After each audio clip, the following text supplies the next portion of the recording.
Township Council, Parsippany-Troy Hills, this is a special meeting called to order by myself at 5 p.m. Formal action may not be taken. Adequate notice of this meeting has been provided in accordance with the requirements of the Open Public Meetings Law by filing the notice in the office of the Township Clerk and by the posting the meeting notice on the bulletin board at the municipal building on April 26, 2023, where it has remained posted since that date. Copy of this notice appeared in the Daily Record on April 26, 2023, and was faxed to the Star Ledger on April 27, 2023. Councilman Neglia, would you please say the flag salute? Would you all join us, please, and stand? I pledge allegiance to the flag of the United States of America and to the republic for which it stands, one nation, under God, indivisible, with liberty and justice for all.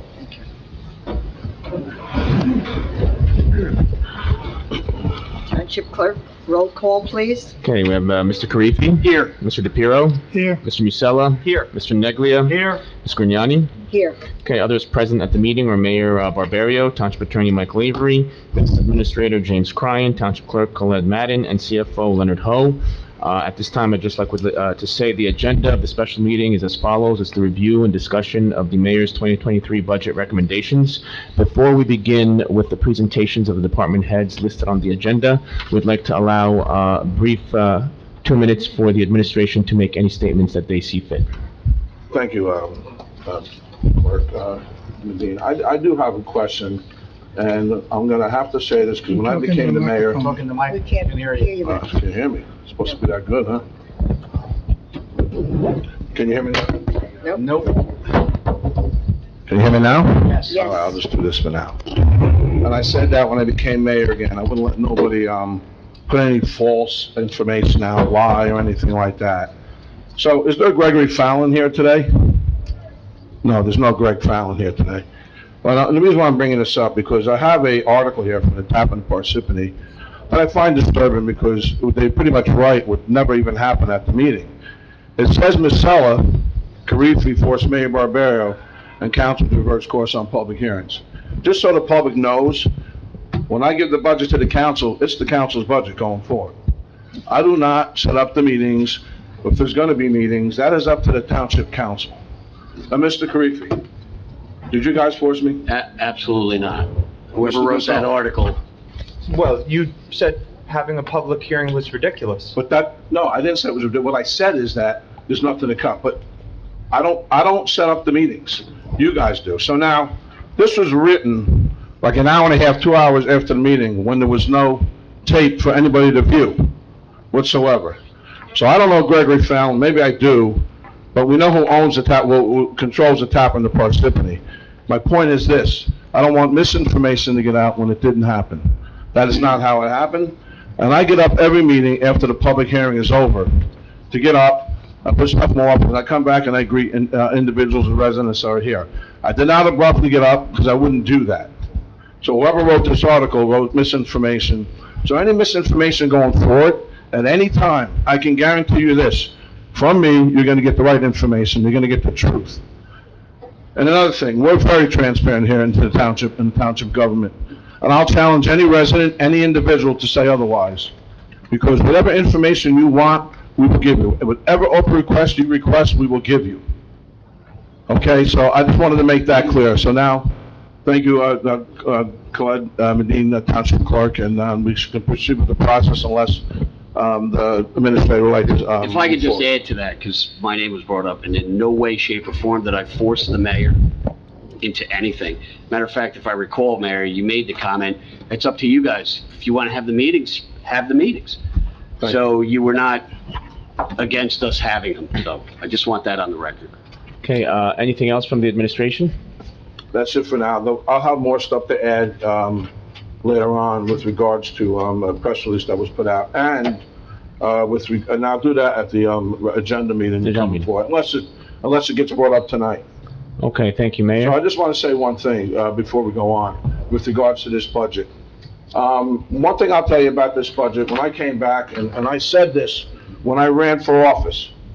It's working, they can hear you. Okay, I said this when I ran for office, and I just want to make this clear for members of You the guys public. can hear in the back when he's speaking? Members of the Yes, public okay.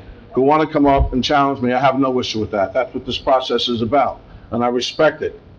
But when I have to read in the paper that, I'm a conservative and that, we made promises that, we wouldn't increase this and that. I could tell you, and I'm almost positive, it was September 21st, 2021 meeting, when I said, I don't care who the mayor is going forward, there's going to be pain the first year because of the prior administration's budgets from 18, 19, 20, and 21. I told everybody the only way to fix it was I had to pull a Ronald Reagan when he came in as governor of California, and the pain was felt in the first year. This budget, what this budget does, is it fixes the past problems, it takes care of today, and it prepares us for tomorrow. Okay, we have a lot of issues here in Parsippany. We have affordable housing. We have 3,332 new units coming to Parsippany. This is just the beginning. And it's either going to get worse or it's going to get better. I want to work with my colleagues on the council, but I'm not going to let anybody put misinformation out. I can tell you that right now. It's never going to happen. I will correct it immediately. VA? Thank you, Mayor. Thank you, Council President. I just wanted to quickly note how the process works, as you all know, but for the public's interest. Beginning last year, Mayor, our CFO, Len Ho, and the business administrator start meeting with our department heads to go over and start formulating a budget, closing out the prior year, moving into the new year. That continues into January 2023, where department heads do one-on-ones with CFO Len Ho, and some of them with the administrator at the time. Mayor was involved in the process and was prepped and explained the way that he wanted things to go, and with that formulated the introduction of the budget that was presented to the Finance Committee, made up of Council President Graniani and Councilman Neglia. The council as a whole chose you folks as the representatives of the council to make sure that the opinion of the council was taken into account. And I believe it was, and I hope you do too. From that, the budget was introduced. It's a strong budget based on real facts and real numbers to making sure that we're taking care of today and preparing for tomorrow, as Mayor said. At that point, the introduction went forward and the council set a budget hearing date, 28 days after, which is part of the code and statutory requirement to give 28-day period at least for members of the public to be able to view and ask questions. And that's what part of this process is. So we posted the budget and the user-friendly budget online with my number and email address to make sure that if any members of the public had any questions, that we can answer them and do our best to get as much information to you as possible. It's the most transparent way to do things, and it's the way that we are doing it. I just wanted, before the process begins, there's 5 people who are going to present. The key people, and not that anyone else is less key, but these departmental budgets are bigger and have a lot more nuances to them. And so we wanted to present to you the best use of your time and the members of the public's time. If there's any questions, every other department head is here, so we're able to do that afterwards, and they're able to answer these questions publicly. If we don't have enough time tonight, there's more than enough time up until the 16th to send an email, call, and we will do everything possible to get you the information as quickly as possible, and so you have it, so it remains transparent. And real quickly, Council President, I just want to thank you and the council for your professionalism throughout this process. I want to thank Len Ho, who's been incredible, and our auditor, Valerie Dolan, who's also been incredible through this process, and just as importantly, the department heads, who are all here taking their time after hours to make sure that they are explaining things to the public and to you, and to make sure that everybody is comfortable moving forward with such an important piece of business. Thank you. Mr. Cryan, I received an email from you on Sunday. Yes. Unfortunately, I was not able to come to your meeting on Monday, where you asked if I would be present. Yes. You were having a meeting, I believe, with Councilman Musella. Yes. Did that meeting occur? Yes, it did. Yes, Council President, we met for about 2 hours. Mayor, CFO, myself, answered questions, and we were available to go longer if needed. And out of that, we still have to the 16th if there's any other questions too. But yeah, I'm sorry for the late notice to you on that. I wish I could have told you sooner. That's okay. Thank you. Okay, thank you. Now, at this point, we're going to go ahead and begin the process. We have 5 departments that are up. Each department will have exactly 15 minutes. Once we have finished with the last department, we'll then ask the council if there are any questions of any other departments that they have. That will also be timed because we want to ensure we give enough time for the public session and for the public comments. With that being said, I'd like to call up Mr. Jim Walsh, the Director of Public Works and Parks and Forestry.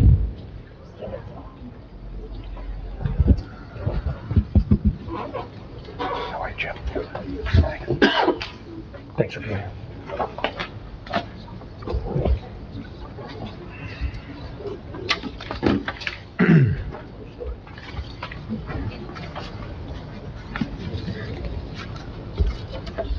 Good afternoon.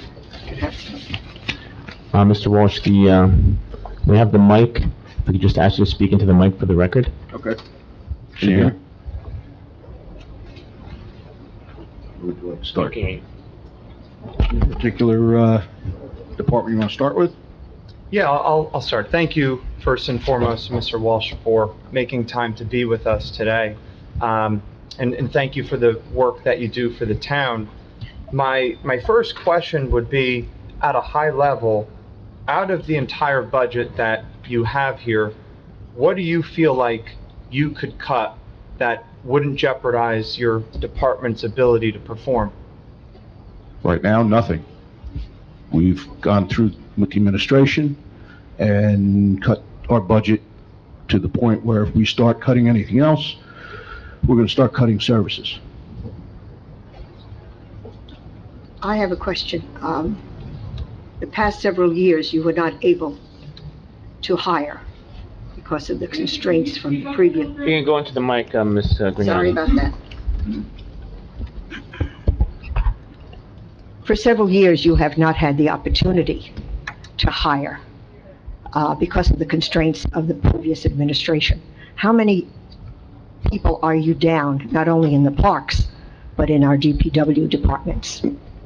When I took over Public Works in August of 2021, we were 11 people down in sanitation, 7 or 8 people down in roads, and 7 or 8 people down in parks. Currently, we have, sanitation is pretty much full as far as, people we have seasonal people, which once they get their CDLs, we transfer them over to full-time.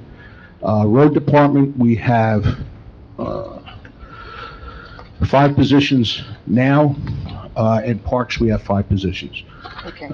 We gain, over the past year and a half or 2 years, you gain 1 or 2, and then you lose people. We're not paying the top rate for other, for towns. So you do lose people. They do, move on to other towns or other jobs. Okay. Are we also having a problem with our DPW workers because of the private haulers? They're paying more money to these individuals? Yes. A CDL license, which is a commercial driver's license, is worth quite a bit nowadays. The township, what we're starting these people at is $20.08 an hour.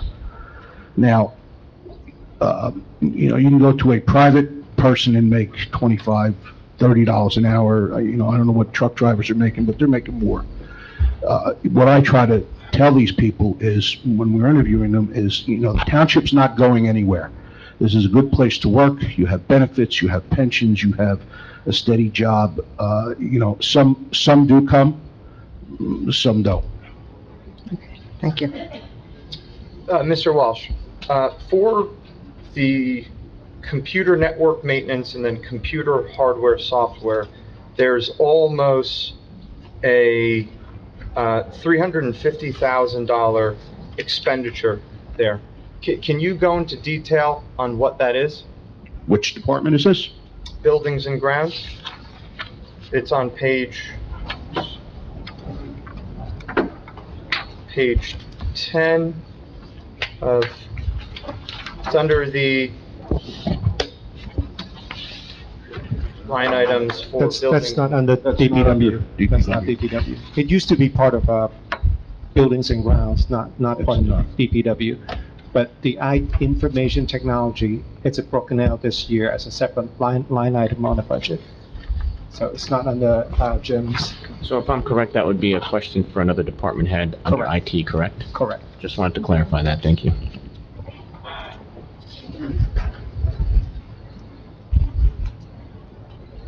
Any other questions for Mr. Walsh? Anything else? Thank you. Well, Unless you have another question, Councilman. Yeah, would the overtime for the concert series be under your department? Some of it is, some of it's in a separate account, which I believe is run through recreation. Yep. Okay, because there's almost 100,000 that is listed as maintenance overtime, including concert series. In Parks Department? Parks and Forestry, yeah. Yep, yes.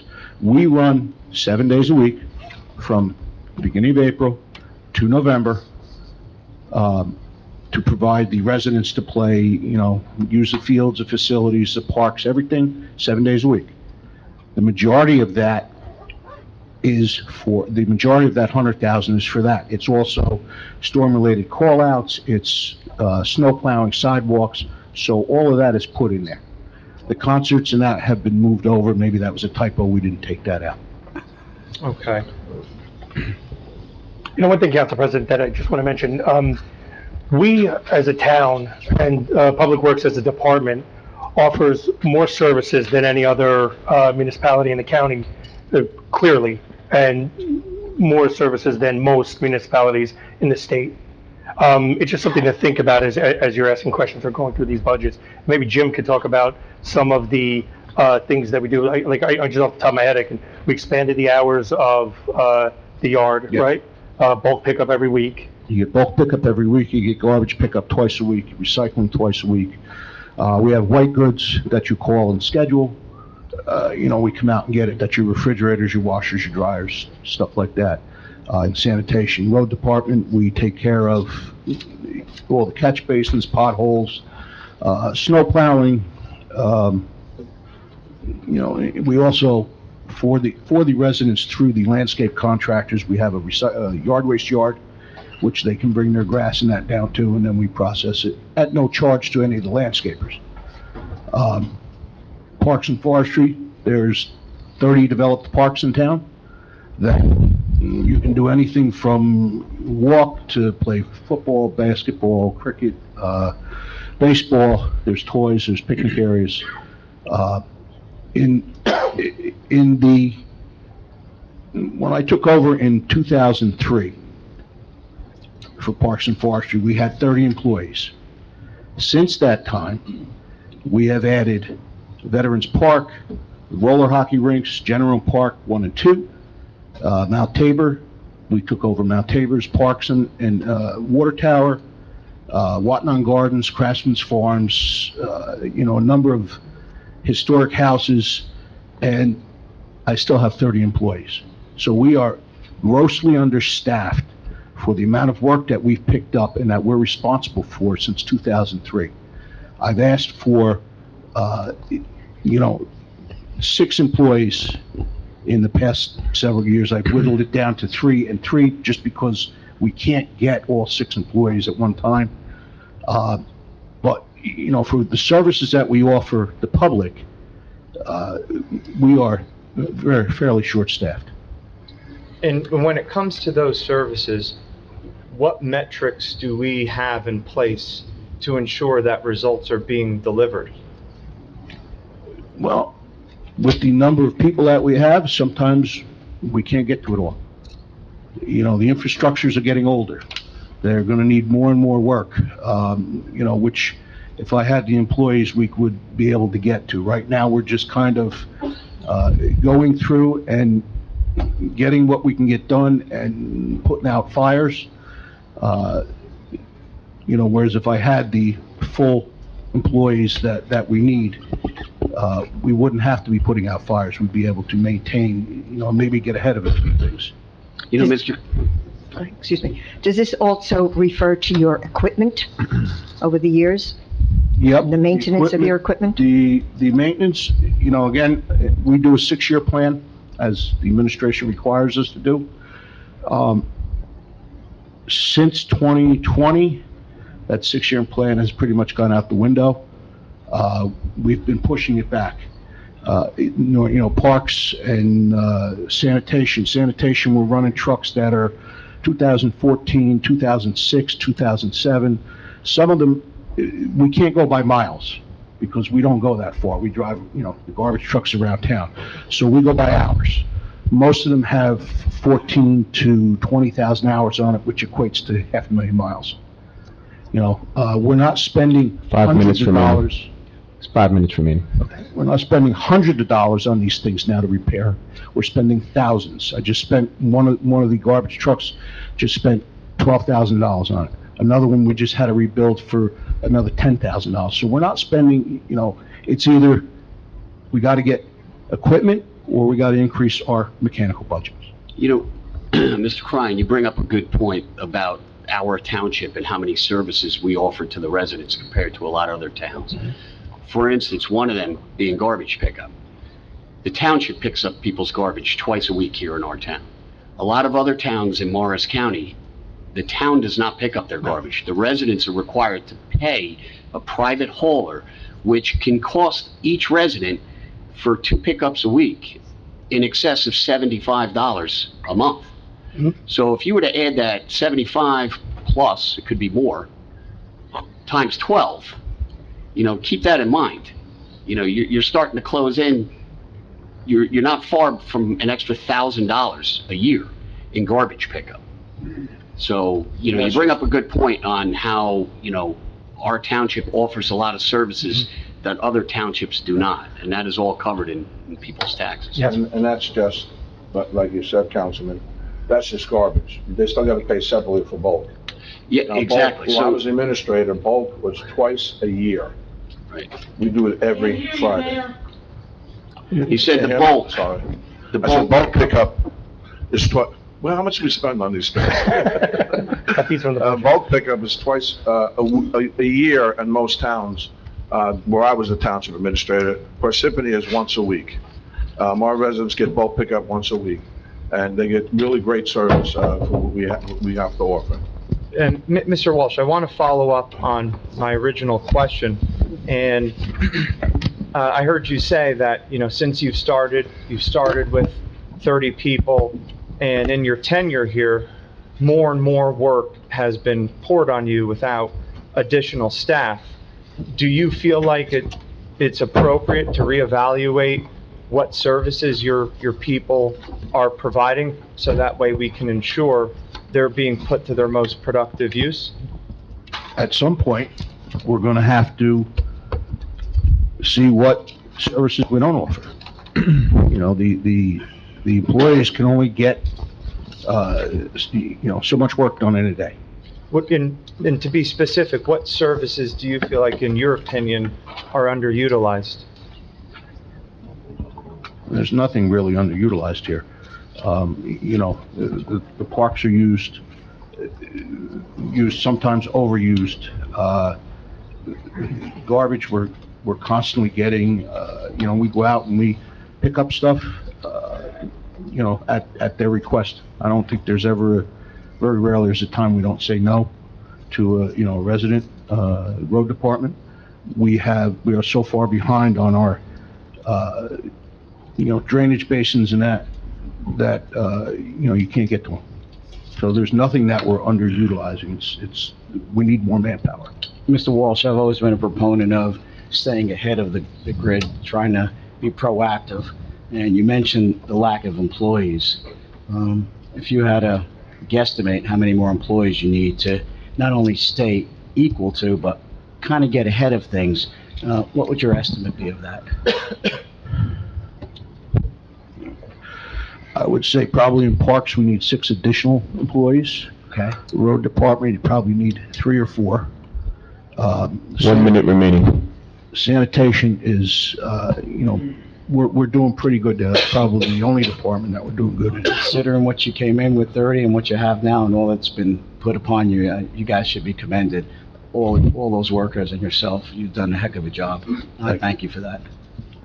Let me just say one thing, also with the manpower shortage. There was a time in the end of 2021 where I was pulling from other departments, parks, roads, to get the garbage picked up, because that's how short we were with employees. You'd have 14, 15 people call out, we couldn't get the garbage picked up.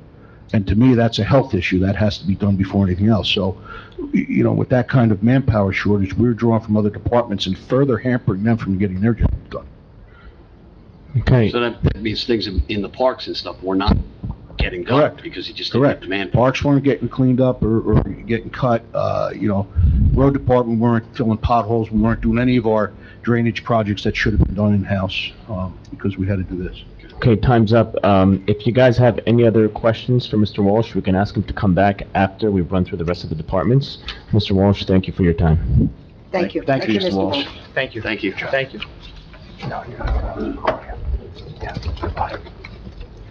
Okay, at this time, we'd like to call Mr. Dan Cassis from Tax Assessing.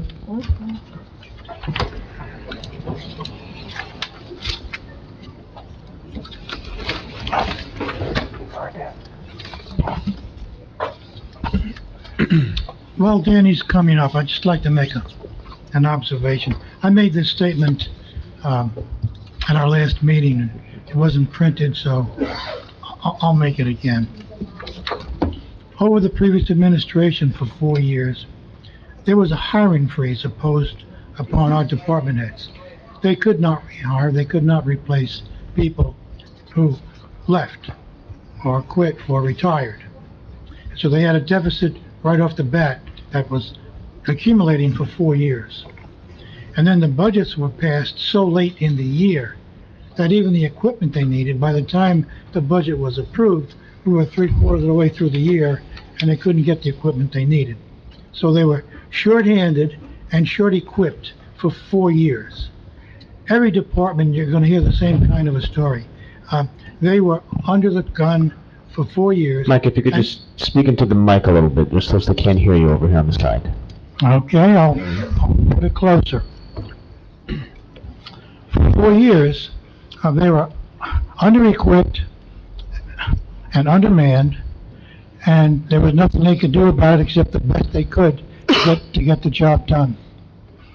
And even under Jamie's first year, he inherited so many deficits from the previous administration, we couldn't recover everything that was wrong. We had to start fixing things, but it couldn't all be done in 1 year. So you're going to hear the same story from all these department heads. They're short-manned and they're short-equipped, and they're trying to catch up to do the best they can.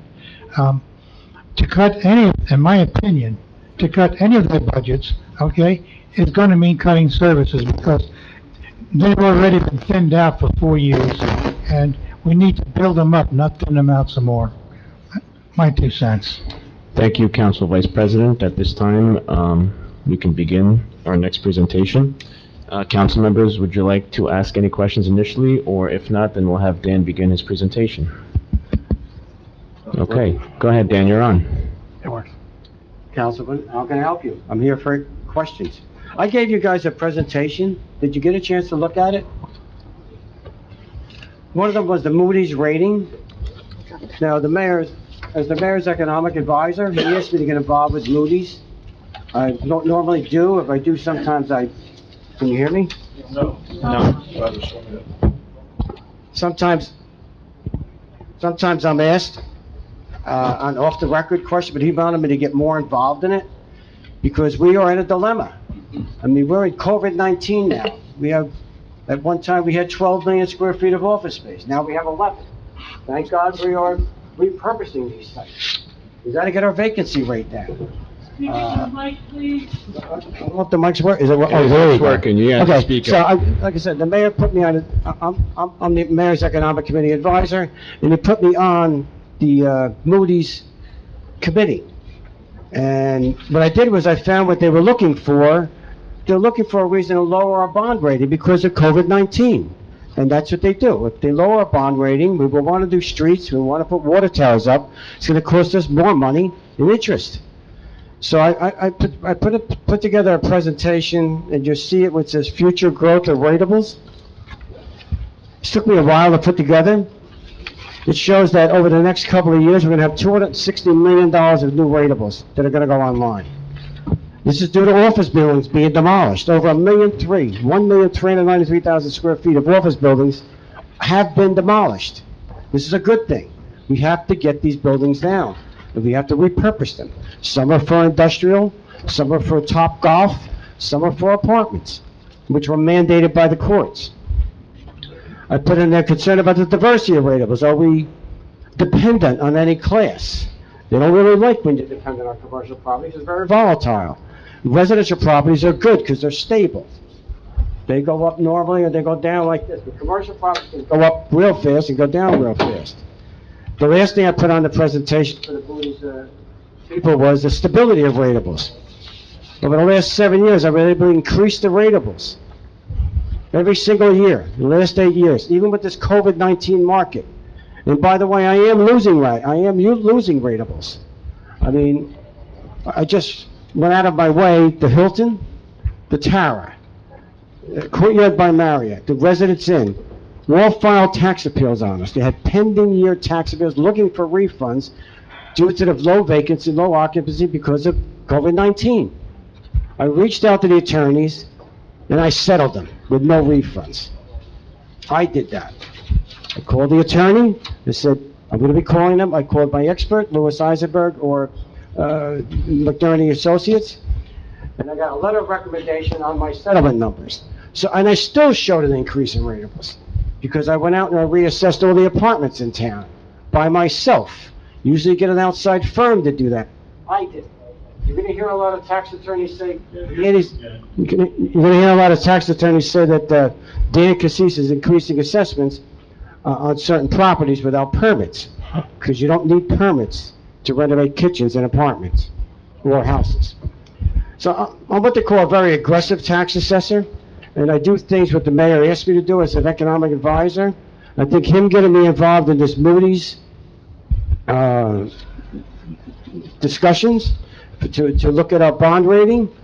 They mentioned two things in here. Well, the one I want to say is, they commented on, and it's in here and highlighted, fiscal 2022's unaudited results show a significant increase in reserves due to the township's implementing of a 4.5% increase in tax levy. You need to have a strong budget. If this bond rating goes down, once it goes down, it's going to take 10 years to get it back. Once you go lower, you're going to pay 10 years worth of interest going forward. Now, I'm not an investment person, but I know this for a fact. Just to let you know, I started in the city of Newark on April 22nd, 1974. I'm in my 50th year in tax assessment. It's hard to believe how time went. But I'm getting involved in a lot of different projects that different mayors have asked me to get involved with. Mayor Letts had so many questions because she was in the private world and she didn't really know the public world. But working with Jamie with these special projects, it's a pleasure to do over and above my tax assessing job.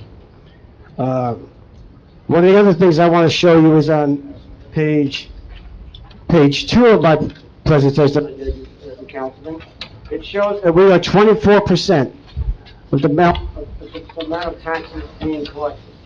The school is 63.53% of the amount of taxes being collected. If anybody wants copies of these, you can always come to my office.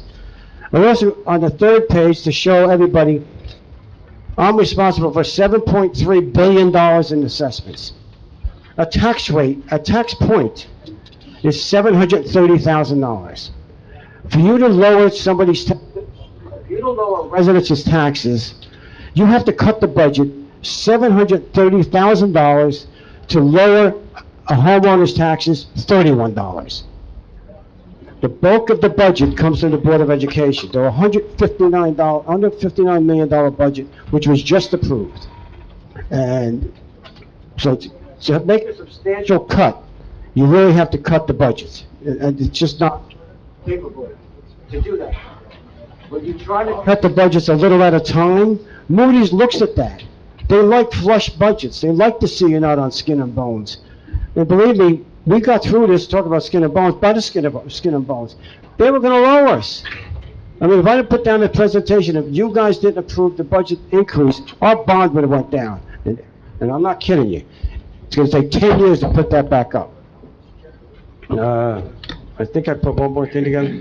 Well, this is just data, just to show how much money I brought in. I brought over $19 million in cash to the township, over $1 billion in ratables. And then part of my job as an economic advisor, I keep track of new commercial tenants coming in. Last year, from January to December, over 1 million square feet of space was taken out, permits or zoning permits or building permits or planning board approvals, over 1 million square feet in Parsippany was approved. So I mean, are we at a problem? Do we have a problem? It's, there's some light out there. And these things are showing that there is light, and that's because of our location. Thank God we have the location we have, because office buildings could be knocked down, and people are ready, willing, and able to repurpose them. I mean, we have approvals for over 1,100 apartments that are under construction right now. By December of next year, you're going to have online 700 apartments. Just to let you know, I just found out Montville, by the end of next year, we'll have 1,100 apartments. Montville. All because it is court-ordered COA requirements. Now, I don't know if you guys, I don't want to push a newspaper, but the Daily Record from April 28th, if you read the report, building rate double from 2025, it gives an excellent reason on why the towns. It gets into the court cases. It shows that if you don't build the apartments, the developer could come in and say, there's a plot of land, I'm gonna put 200 apartments there, and you can't stop them. You had to make the agreement. So it's not a bad article, I read it, I suggest that you read it. I'm done with my presentation. Thank you, Mr. Cassis. Any questions from the council?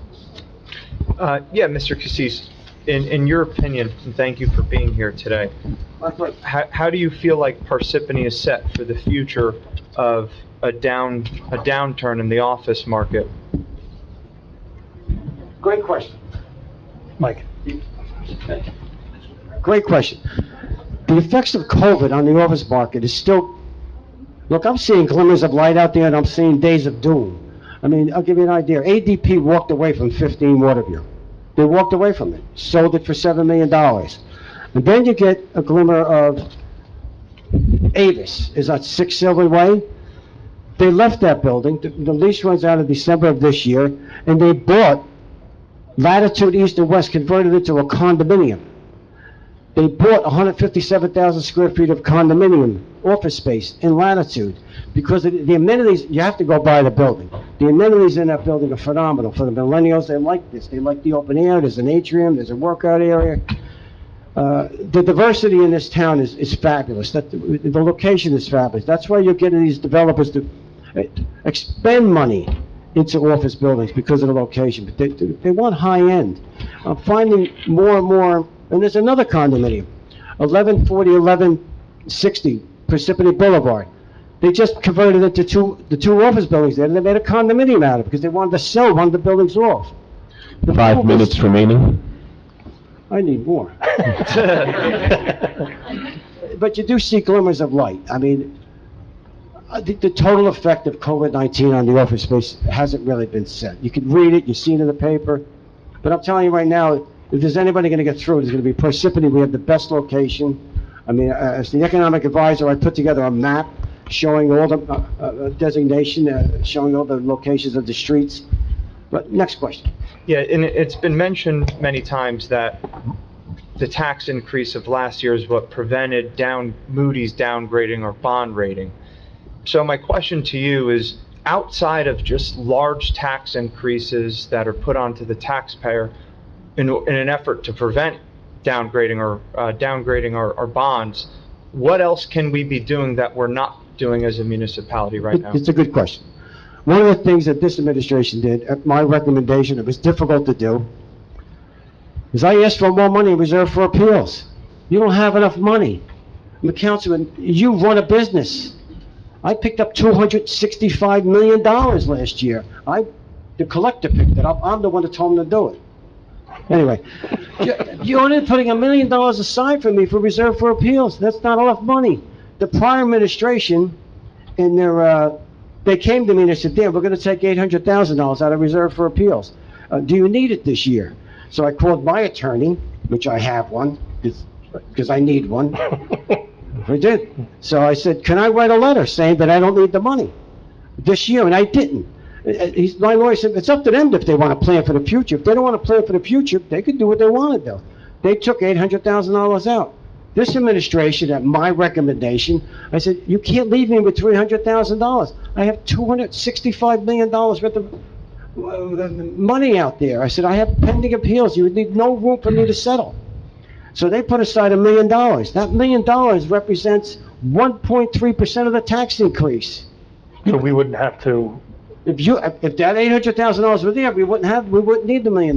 By the way, I'm suggesting for you guys to start putting more and more money aside, because it's any year now, we're gonna be ordered for a revaluation. A revaluation is gonna cost $1 million. Are you putting any money aside for that?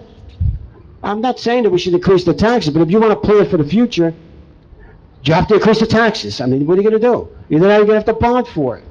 You have to put aside more money reserved for appeals, because if we have a revaluation, I don't know if I'm gonna be here, because it's gonna take 2 years to go into effect.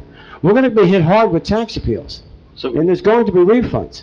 what you just said was, if the previous administration did not take that $800,000 from you, we wouldn't have had to put that $800,000 back in. Put $1 million, not. $1 million. $1 million, well, no, we had to put, We would have had that money, though. if we would've had the 800,000, I would've needed like 200,000. Yeah. I mean, we came close to this Right. year having to bond We had for, to make up that $800,000. yes, we came close this year to having to bond for the payment of tax appeals. Thank God I'm very aggressive Just with wanted my that tax. explained, and you explained it great, but for some of the residents out there that may not have understood that, I'm glad that you. And this isn't a political statement, this really happened, and I really wrote the letter saying I don't need the money for the current year. I didn't write in the letter saying if you don't want to plan for the future, you don't have to, but that was their decision, Mike. They asked me if I needed it the current year, and I didn't. Danny Cassis is a very strong advocate for defending Parsippany's budgets. Speak it to the mic, please. Okay, how about now? Thank you. I gotta practically swallow the mouthpiece. That's all right. I want you to hear what I have to say. 1 minute left. Danny is a great negotiator. He's one of the best tax assessors, if not the best in the whole state of New Jersey. And he always defends us. He negotiates down all these tax appeals to give Parsippany the best deal he can. He's done a great job for all these years. Danny, my hat's off to you. Thank you. Thank you, Alex. Thank you. I try, Michael. Any other questions? Yeah, I guess my last question would be about your budget. I see that last year you had spent $28,840. This year, you're requesting $57,500. Would it be possible for you to do what you did last year with last year's budget in place for this year? Cases are getting harder and harder to, you know I'm a licensed appraiser, but if you don't, you know it now. There aren't too many taxes that are licensed as a real estate appraiser. I'm licensed by the state of New Jersey to prepare appraisals. I do most of my negotiations based on my appraisals. But they're getting more and more difficult to settle. So I'm gonna need, I do Can you backup explain letters. why they're getting more I do backup letters, so I'm gonna need more money, because I may have to try more cases. I do not like to try cases. Nobody wins in a trial. But if I have to, I'm going to, and that's when you need an expert. You're better off having an expert try a case than me, because they're better at presenting a case before a jury, before a judge. So I don't even think it's enough. The day I retire, you better put a little zero after that. Because the experts are gonna do all the work. The assessor won't be as aggressive as I am. You don't have enough money in reserve, you don't have enough money for tax appeals. You have a special tax attorney, I think there's only 75,000 there. When, years ago, I was billing 20,000 a month for tax attorneys. That's what it was, but I'm getting more and more involved in this, and tax appeals are down, because I'm very aggressive in trying to settle cases. If I get a sale of an office building, of a vacant office building, I don't wait for an appeal. I get a backup letter from my expert, I prepare my own appraisal, and I lower the assessment. Just, Councilman, I'm very aggressive with my appeals, more than most. Most people won't lower an assessment without an appeal. I get it done.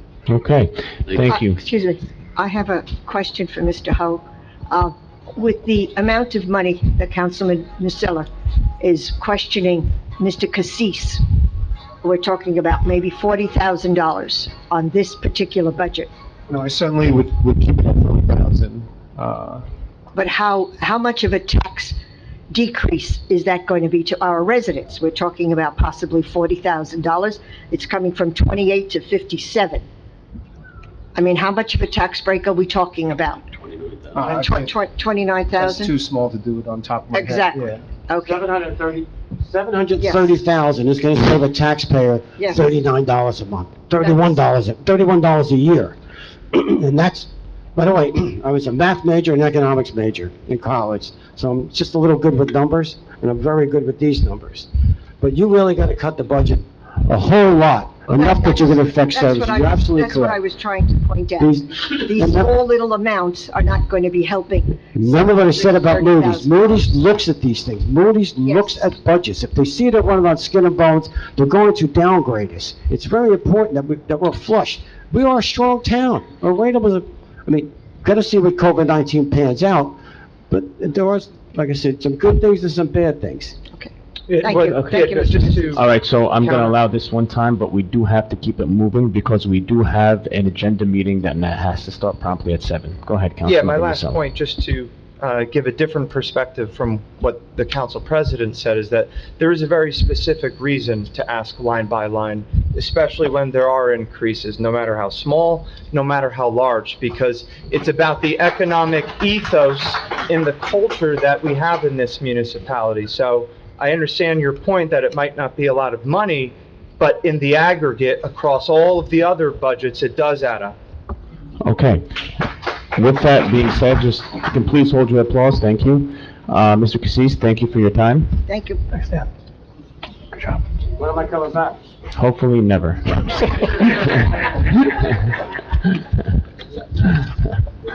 Okay, at this time, we'd like to call Police OEM Animal Control. We're going to ask the Chief Rich Pantina to please come on up. Also with him are Captain Brian Dowd and Captain Jay Wieners. Yes, definitely.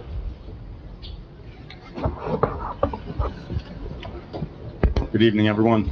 I'd like to thank the council for having me here tonight to talk about the budget or whatever questions you have.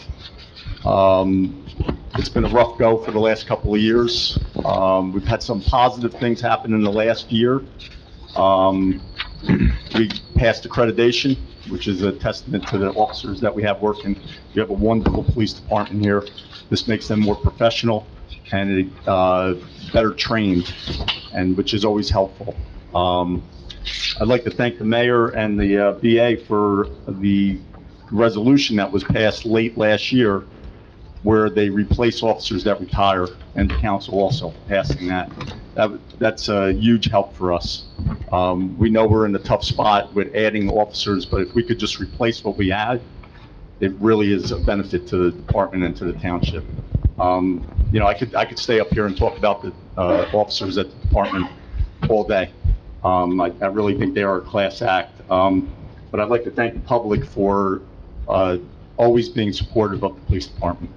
It really is, you know, somebody told me once if I wanted accolades, I would have became a juggler. But it really helps the men and women of the department to hear that they're supported by the council, the mayor, and also the public. If you have any questions. Yeah, Chief, thank you for making the time to be here today. And it's our pleasure to ensure that the police department here has all of the officers that are needed to ensure that public safety is kept. I guess, can you just walk me through, last year you had spent about $637,000, and this year you're requesting over $1 million. Can you walk me through specifically why there's such a large increase? So with our budget, most of it is salary and wages. Increases in contractual issues add to it. Adding more officers adds to it. We have a lot of issues with maintenance that came up this year. If you noticed our capital budget, we were requesting sprinkler system. We got turned down for an AL, the automatic license plate readers by the state, so we were asking to replace that, get some units for that. This budget basically is maintenance. It's upkeep and maintenance. There's no fluff in this budget. We've cut a lot. Now, the cost of stuff goes up, as everybody knows. So there are increases in that area, and there's some computer issues that we had to add on, just for upkeep. But there is nothing in this budget that you can say is a luxury. Okay, so when it comes to the community relations, where we spent $4,547 last year, and this year there's an increase to almost $145,000. What is that increase for? It's under your appropriations, police, community relations. I think do you know what number that is on the line item? The account number I have is 3-01-25-240-0000255.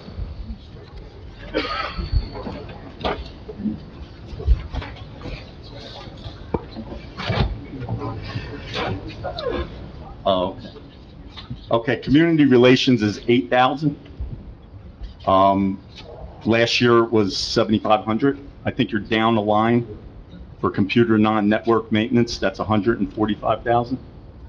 Yeah, no, I'm on the 2023 requested is 145,000 for community relations. No, for computer non-network maintenance is 145. You see the same thing I'm saying, right? Community relations is 8,000. It says, I'm looking at 140. Well, I have this paper here if you'd like to see it. No, I'm not, I'm just telling you what I see. The paper that we have, I think it's off the line. Yeah, I think you're down the Building line. maintenance and body armor, 0. Yeah, because for community relations, it was 7,500 last year, and we only increased it $500. Yeah, Councilman, I believe on this sheet, with the book that was provided to you, I believe it's a typo. The lines are shifted, so we apologize for that. Can we get a So just drop reprinted it down sheet? one? Tomorrow. Right, well, we can- yeah, we can- because, a typo of 145,000 Yeah, that is a big typo. didn't sound right. Okay. Can you walk me through, I know we hired new officers, but specifically, in 2022, it had 0 allocated for this, and we're allocating 75,000 for that. Can you walk me through what? For police officers. Okay, so that comes to 7 officers. Roughly, it's about almost 11,000 an officer for training, all to arm them, to get all their gear that they need, for psychological issues and, medical that we need to send them for. So that's all encompassed in that. So it's roughly about 10 to 11,000 per officer. And it used to be a quicker process, much quicker process. Now it's an incredibly detailed process to bring an officer onto the, It's not quick. We could prepare, it takes roughly a year, and that's the best case scenario, is a year to get them going. We're 6 months into the process. with these guys that are in the academy now, and they're coming out in June or July. Yeah. We started that process probably last August, maybe even earlier, just to get those guys into the academy. So, Okay. yeah, it takes time. So I guess, so what you're saying is that there's nothing out of this budget, this $400,000 increase, there's no flexibility to cut anything? No flexibility. No. So, I guess my other question would be, I'd asked the business administrator for some data, and I'll just ask you since I haven't received it. How do you quantify if your department has been productive, efficient, and adept? What metrics or data do you use to Councilman, assess that? I did receive the answers from the chief, and he resent them to me today. We will get them to the council tomorrow. Okay. Can you tell me So in your own words? statistically, we could look at numbers, so everything's has a number base to it. I don't think that's an effective way to do policing. Summonses and just recently, our summonses are low. I'll be perfectly honest with you. This all has a background coming from COVID. Officers were told not to stop cars because of health issues at that first year, and now we're getting back into it. We're starting to make a slow increase in motor vehicle stops and production in that way, and that we can see with the number. But issues pop up, burglaries are up, car thefts are up, catalytic converters thefts are up. So we thought, as an administration, the best course of action was to send people into the neighborhoods. And I know if the public can get a chance to talk, you see more police officers in the neighborhoods now. So they're off the main highways, where that used to be the main time you would stop cars and, see people driving through. Now we're in the neighborhoods driving around. So it's a little less with numbers. You're going to see less numbers, but it's going to be a more effective way to police. We're looking at a problem that we have. Safety of the public is the most important thing for us. I know in your questions, you had some questions about noise complaints and stuff like that. We handle everything. Problems are problems. I mean, we can't say, oh, that's the problem, we're not going to deal with it. We will deal with that problem, but our goal is for the safety of the public and the community. And the best way to do it is to patrol the neighborhoods. We're doing it with less officers, and it's more effective, but you can't see numbers for that. You can't see numbers for that. I guess that what I'm not understanding is if crime is up, why would summonses be down though? Why wouldn't it rise to match the amount of crime that we all know is Well, crime happening? and summonses they're not the same. Okay. Motor vehicle stops are basically for infractions of motor vehicle violations, running red lights, not having your blinker on, stuff like that. Crime is a different issue altogether. That's your burglaries, your robberies, stuff of that manner. I don't think they go hand in hand. Well, like you said, Chief, you have more officers in the neighborhoods. Right. Crime preventing crime. That's actually preventing crimes. Right. Whereas instead of having a car running radar on Route 10 or Route 46 to issue summonses, they're driving around neighborhoods, preventing people's houses from getting broken into, cars getting stolen. Right, and I'm glad you brought that up, Preeti, because, a bulk of our radar tickets and summonses were from our traffic division or section. We basically don't have a traffic section right now. We pulled out almost every officer out of the specialized units and put them in patrol, because we're that low. So where we used to have 5 officers in traffic and 3 supervisors, we have 2 officers and no supervisor. We used to have 8 or 9 detectives, 2 5 minutes remaining. lieutenant. We have 4 detectives now. Our detectives right now are working cases and doing backgrounds for future hires. So we're pulling people out because we didn't hire for so long. It affects everything. It'll affect services to the township. It affects every aspect of the police department. We're trying to get back to where we have a respectable amount of officers, where those luxuries can come back, right? Where we can have more detectives to handle the follow-ups, more traffic officers to handle the nuisance complaints and, noise complaints and traffic issues that we deal with. The town's not getting smaller. There's more people moving in, and it's more congested. And I understand traffic is an issue.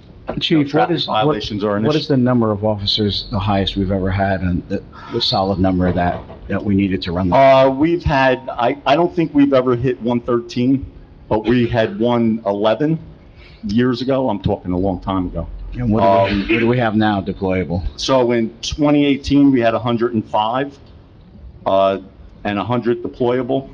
And as of now, we have 93 and 82 deployable. So, 5 more of those are gonna come back on or 4 more once the academy class comes out and they're done with their training. So we'll be up to, roughly 86, after that. But we went down to as low as 81 and 22. And if I can add, if you don't mind, Chief, when I became the mayor again in 2022, I sat with the chief with regards to the manpower in the police department, and our number one goal was public safety. I knew we didn't have really didn't have any, officers for traffic, but what we were concerned about was the burglaries that were happening in town, which was a significant amount of the catalytic converters and all that kind of stuff that were being stolen. As you said, Councilman Karifi, it's the bail reform that's really hurting townships. We might lock somebody up and they're out an hour later and they're doing the same exact thing. So they got their hands full, and that's the whole idea of, us putting out even more police officers. But we were capped this year, so we're going to move things around the police department to get more police officers on the road. But another thing I'll look at, and he said it, the chief said it.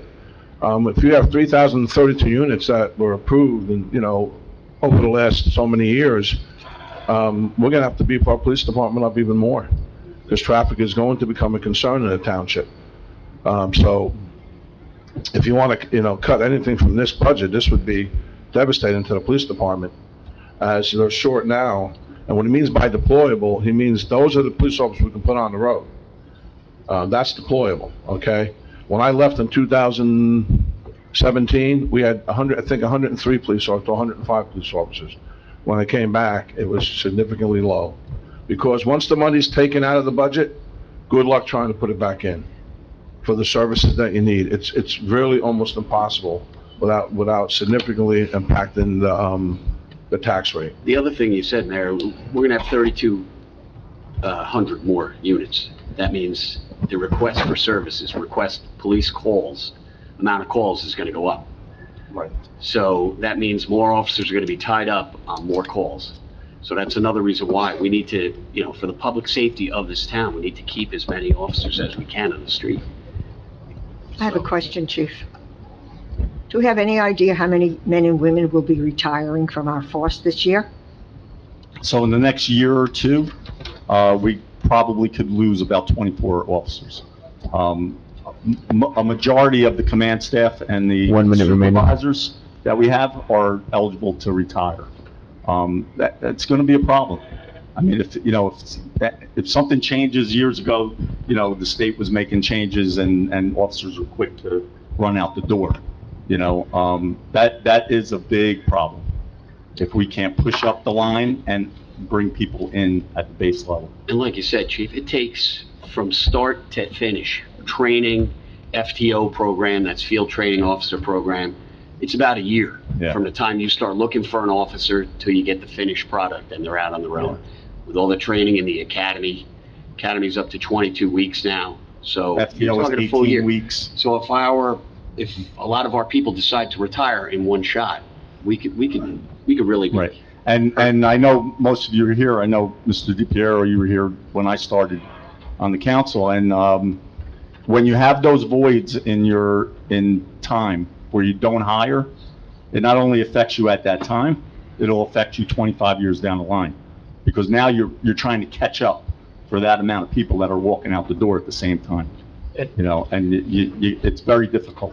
I'd like to ask you one last question, Chief, going back to my earlier point. You had said that numbers are not the best way to evaluate the performance of your department. So how would you recommend to us that every single year moving forward, especially when you're asking for substantial increases in your budget, that we evaluate your performance to ensure the job is being done. If you give us the officers, we'll have the numbers that you are looking for. With the amount of officers that we have right now, the No, numbers. what I mean by numbers is metrics, Yeah, response metrics time, are- overtime, things of Well, that your nature. response times are wonderful, even with the officers we have now. The response times are low. The other metrics that you're talking about, summonses, because I noticed you mentioned that in your questionnaire. Right now, to me, the number for summonses is not as important as the safety of the public. So I need those officers in the neighborhoods. I need them patrolling in the neighborhoods. I was at a meeting here a couple of months ago, and people were saying, we don't see any officers in the neighborhood. Well, I think if you'd ask them now, you see them. They're out there. Okay. Because we're monitoring, we're making sure that they're in the neighborhoods. They have to log it on their sheets, call it in. That's more important. And that's a fact. I get phone calls saying, thank you, from Masbrook, Summit Road, and Lake Parsippany. And I'm out there till 1 o'clock every single morning, because I have a police vehicle as well monitoring, and I see officers with their lights flashing, not the blinking lights, the white lights, going up and down the entire neighborhoods, from Lake Parsippany to Lake Hiawatha, and I commend them for that, so thank you, Chief. Thank you. Okay. And just one other thing. Hold on. If they're on, I'm not saying the officers are not writing tickets, right? If they see it, they act on it. I'm just saying right now that they're more into the neighborhoods than the highways where is the majority of your summonses are coming from. 46, the main thoroughfares. If we boost up traffic, our traffic section, we'll get back to the standards with the summonses and the numbers that we were used to before. Okay, Chief Bentina? Thank you. Thank you for your time.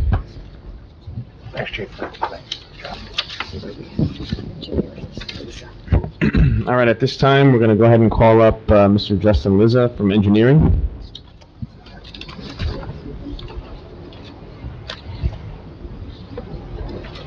Thank you.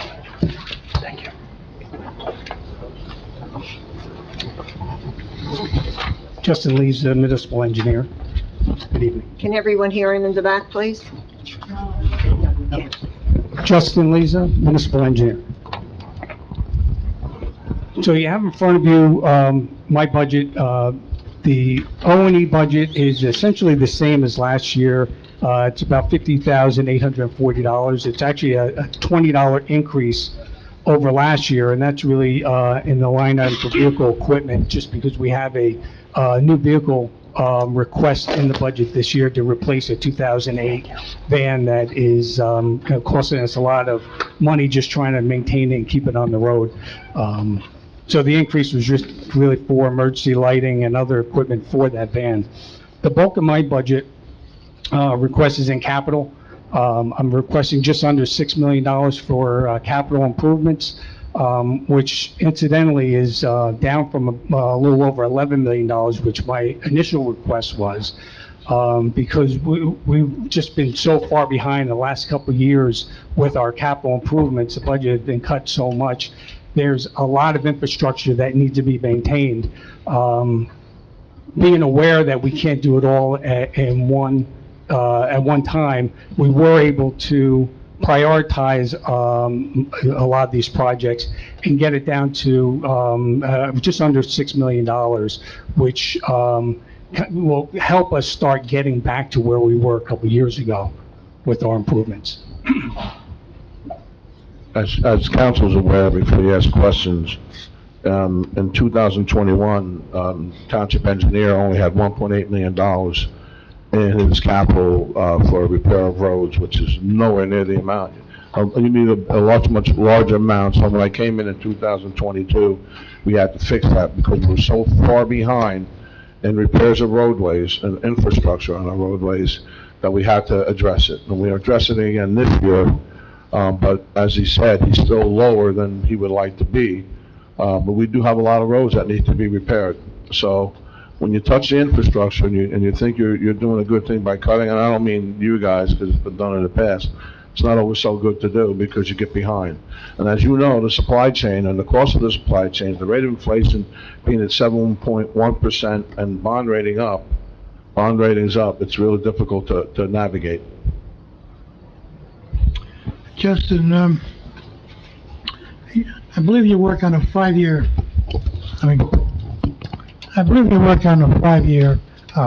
schedule, looking at the roads and prioritizing the roads. And I know one of your priorities is to be able to repave a road before it crumbles. The expense difference between having to repave a road or remove all the road and start a new base. There's a significant difference. So I believe you try to stay ahead of that curve. That's a very good point, Councilman. We do.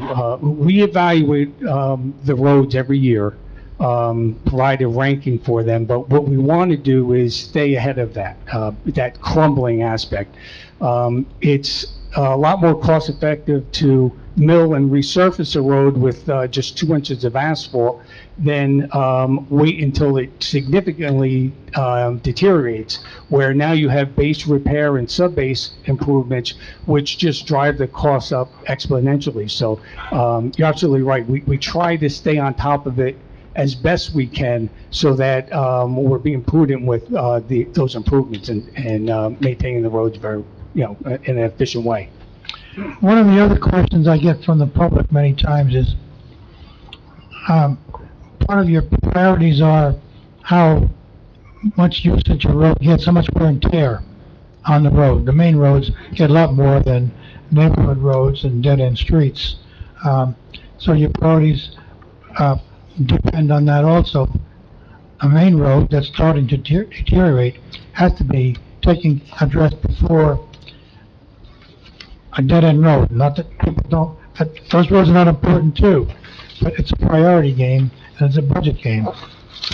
You're absolutely right, and we do take that into consideration when we rate the roads. Are they main thoroughfares or are they back roads? But we also are very aware that we need to make sure that not only the back streets are getting attention, we also look at it in a geographical nature, because we don't want to put all of the improvements in just one section of town either. So we try to make sure every year that we're spreading the improvements throughout the town and addressing some of these smaller roads. One of the things we hear a lot is someone will call saying, I lived on this street for 30 years and it's never been paved. But you go out there and it's in actually relatively good shape, so there's no reason to do that. Sometimes residents don't understand that, though. They think it should be done based on an age determination and not a condition. But we base all ours on the condition of the roadway. That's the reason I brought it up. I guess, can you walk us through what the long-term plan is to move towards rehabilitating our aging infrastructure? Well, what we do is, typically we resurface roadways. We request about $2 million for resurfacing, and that's just the maintenance of the roads. We like to just mill and pave, and in doing so, we are also upgrading handicap ramps if there are sidewalks and ramps in the area, and any curb damages that take place on that road. We'll make sure we take care of that on a yearly basis. And like I said, every year we have a list of streets that usually is probably a 3-year list of streets that we know we can't get to every year. But what will happen is the following year, after we come out of the winter, we reevaluate those streets, re-rank them, add on the other ones that we've gotten throughout the year, and make the improvements based on that. We also are reconstructing many roads. These are mostly roads that don't have curbs, have very poor drainage. So we will go in and have a capital improvement project to put the curbs in, improve the stormwater infrastructure so that it takes a lot of that water off of the properties and we can collect it and better manage that stormwater. The other part of it is, it's not just roadways. We are responsible for several dams. So there's dam inspections that have to be done. There's dam improvements that need to be made based on a 2-year inspection that has to be sent down to the state. And any repairs that need to be made, we have to do that. And one of the things we're seeing now is a lot of the culverts that are underneath the roadways are getting older, and by them getting older, they are being affected by the salt on the roadway. And we're seeing significant deterioration of them, where now we're going to have to get into projects where we're rehabilitating the culverts as well, so that we don't have some kind of road collapse or failure. So we do have a regular inspection program for all this infrastructure, and try to then rate them and prioritize the needs. And can you walk us through, I guess, largely speaking, what you'll be doing this year with the money? The capital money? Yeah. Well, Did you give them a copy of it? No. Did they get a copy of the road? That would have been in there, no, no. Oh, yeah, I'll provide them with a copy. So, the $5,985,000 request is really broken up into 13 projects. Every year, we request about $100,000 for drainage improvements, and what that is that's working in tandem with the Public Works Department or a private contractor to do small-scale drainage projects. Recently, we were up in the area by Manor Lane, doing some storm sewer and culvert replacement and repairs. So it's really like a small miscellaneous type project where we just go around town and use that money to make those repairs without going out to a public bid, because they're smaller type projects that we can do mostly in-house. The curb and sidewalk project and the road resurfacing project, we really meld that into one bid package, because one thing we had found... 5 minutes left. The roads, when we're resurfacing, they need the attention of the curbs and sidewalk handicap ramp repairs before we do the paving of the projects. So those are various improvements throughout the town based on the need that I spoke about earlier. The traffic signal upgrades, so I'm requesting $60,000.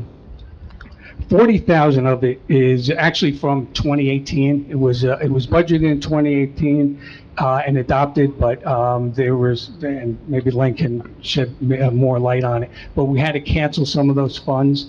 So 40,000 of the 60 is really to get that money back and then request the additional 20. And what this is, anytime there's a problem with a traffic signal, not something that was a knockdown but based on an accident, but a controller dies and we have to replace a controller, or the signal detection, the radar detection that identifies if a vehicle is approaching and it changes the signal. This is for failures in that equipment and replacements. Matter of fact, right now, we are working with the county on a signal on West Hanover Avenue. We are responsible for 50% of the cost of improvements on county roadways for those signals. So part of this money then covers those costs without us having to wait over a year to budget for these improvements, get that capital money, and then put it into, we have that money available to make those changes right away because there are traffic signals. The dams, again, like I spoke about earlier, we do inspections every 2 years, but there's also just regular maintenance that we have to do on the dams. And this $30,000 covers costs for that. We don't always use it every year. Sometimes what we'll do is we'll stockpile that money for several years, so we may have $60,000, $70,000 and do a larger project. But by putting that money there, we know that if there is a problem with the dam, we can address it right away because the money is available. Pudding Stone Road, the Phase 3, this is the area off of West Hanover Avenue. We completed the first phase last year. We're going out to bid, we're finalizing plans, and we'll go out to bid later this year for Phase 2. And then what we would like to do is get the plans ready to go so we can bid this over the winter and be ready to go as soon as the weather breaks next year. So that's what the 900,000 is for that. Edwards Road Phase 2, this is the south end of Edwards Road. We were able to get a almost $300,000 NJDOT grant for it. The 800,000 is for the additional improvements, and anyone who's driven down Edwards Road, coming off 46 going to New Road, you can see that it's well overdue. A lot of the problems we have there, it's not just the high traffic volume, the high truck volume, but it's also a very low wet area. There are a lot of drainage improvements that are going to have to be made as part of that project as well. Cherry Lane and Greenbrier drainage, so Cherry Lane and Greenbrier, there's a unique thing in that area where there's, it must be an underground spring that runs down that hillside, sort of south of the Vale Road. I guess it was right before I got here, so it's probably around 2007, 2008. The town 1 minute left. put an improvement project in the rear yards of properties to try to help collect this water that was just oozing up through the ground. That sort of helped, but what this money is to increase the stormwater drainage in the roadways on both sides so that the homeowners can get their sump pumps connected into the storm drains in the street and not this rear drains, because really what's happening is it's getting recycled. One homeowner will pump it, the next homeowner, then it seeps into their basement, and it gets pumped again. So this would be a more efficient way to handle the stormwater on those streets. Silverway Culvert Project, again, this is something where, this is just for actually the design. We have a culvert on Sylvan Way down, I guess it's close to where Tiffany is, on Sylvan Way. There's one section of the box culvert that's in significant, Mr. Liz, I apologize. I have to cut him off at this point because we are on a schedule. Please. And we have to start at 7 PM for the next meeting. So I really appreciate your time. Thank you. You're welcome. If you guys have any other questions for him, feel free to ask him after the meeting. Thank you again, Mr. Liz. Thank you. Thank you. Good job. Thanks. At this time, I'd like to call up Mr. Dave Miller for the IT department.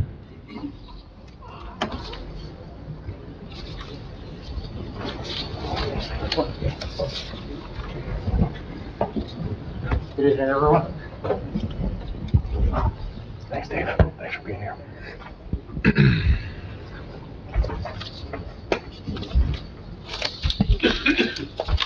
Council President, if I may, can I read a prepared statement? Please. Thank you.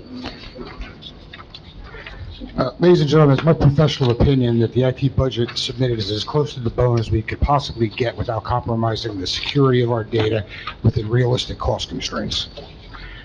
Our cyber position has and continues to be dictated by external pressures of constant phishing, hacking, malware, and other attempted breaches. We choose to be proactive in our approach by implementing solutions that protect the township and its data as well as its residents. We are currently working with the JIF and meeting every one of their mandated requirements to maintain cyber coverage.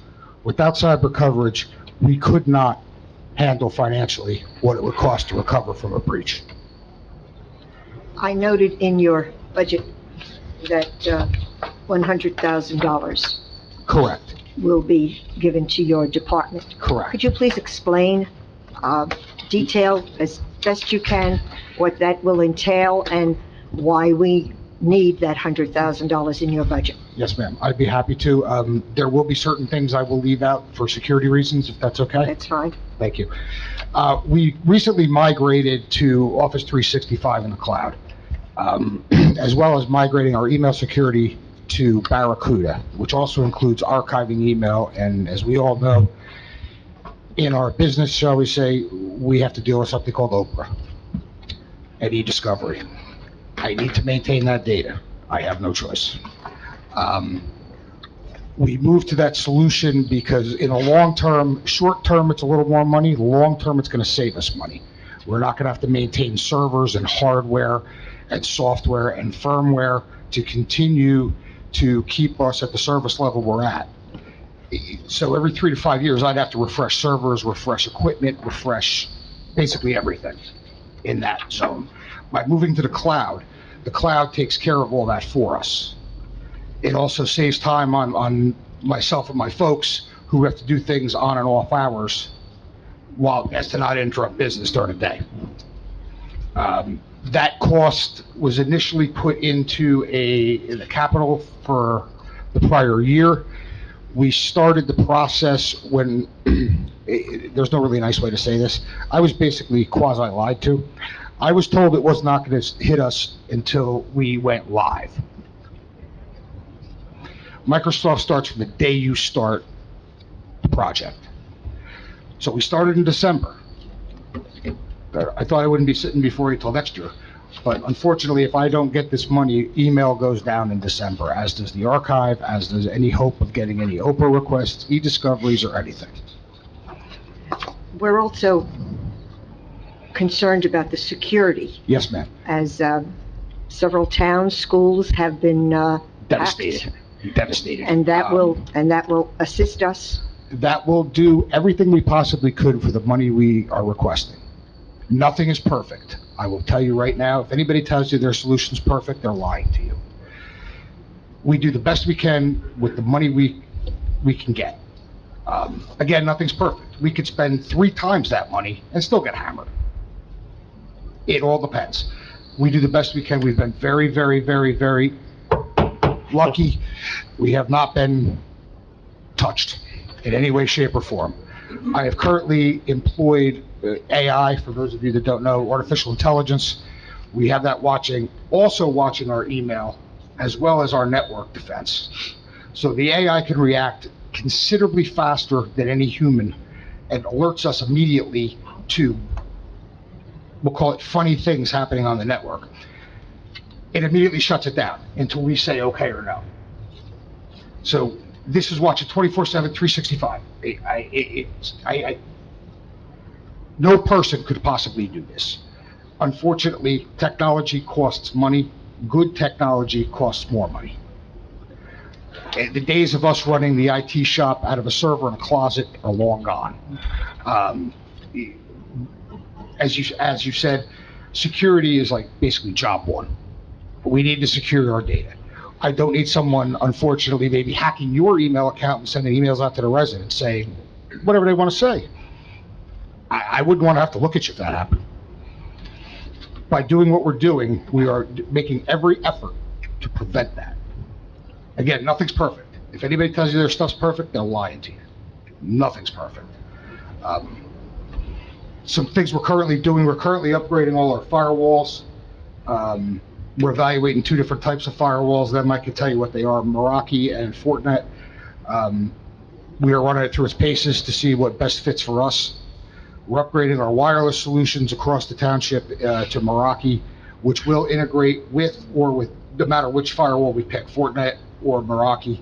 Meraki's a Cisco product for those of you that are in the industry. We're trying to migrate as much as possible to the cloud. It gives us a better, what do I want to say, a better posture. And it allows us to better serve not only our residents, but our employees who do work, we'll say, off hours.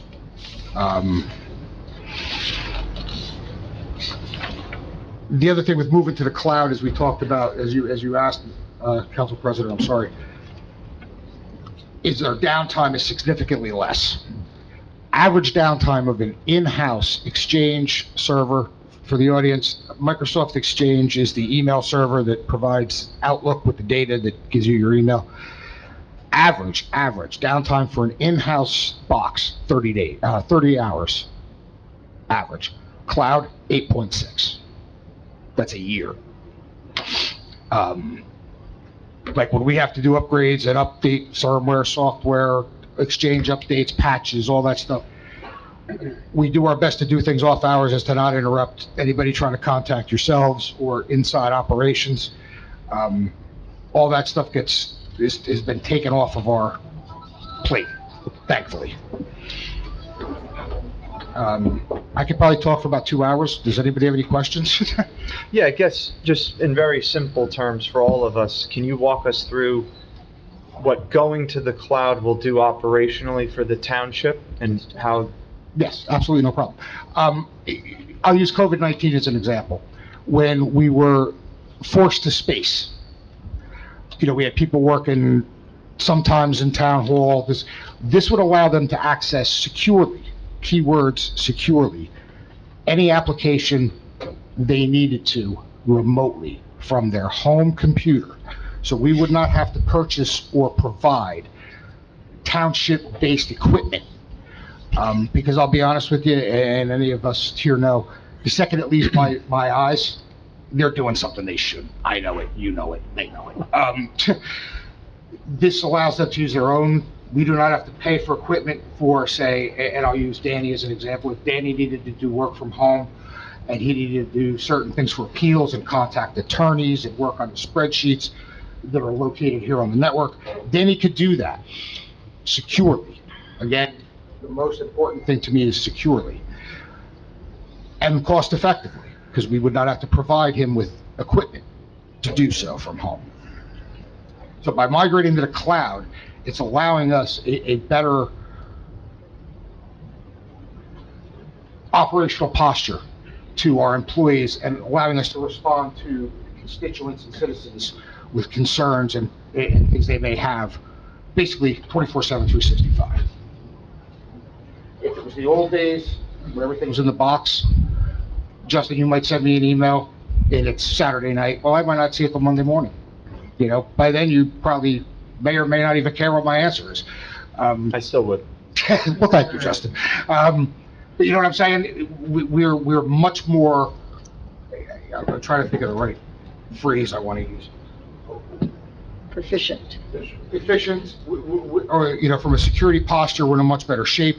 Not to mention with the cloud, our disaster recovery capabilities go through the ceiling. Because now we can access anywhere, anytime. Previously, say for example, and those of us, I know Mr. DePiro was here, when we had a fire in town hall many years ago, we got shut down for a while. The backup was a little tape that went across town. Now we have a full DR site at the community center. So if something happened in this building, give me like a half an hour. Email's up immediately. Things are up immediately. Give me a half an hour, we're up. Solid as a rock. The other thing is space. I agree. 5 minutes. Thank you, Claude. I'm sorry, I should let you ask Thank you. questions. No, I have no further questions. Thank you. Okay, does any other council member have any questions at this time? Okay, seeing none, Mr. Miller, we thank you for your time, sir. Thank you. Thank you. Thank you.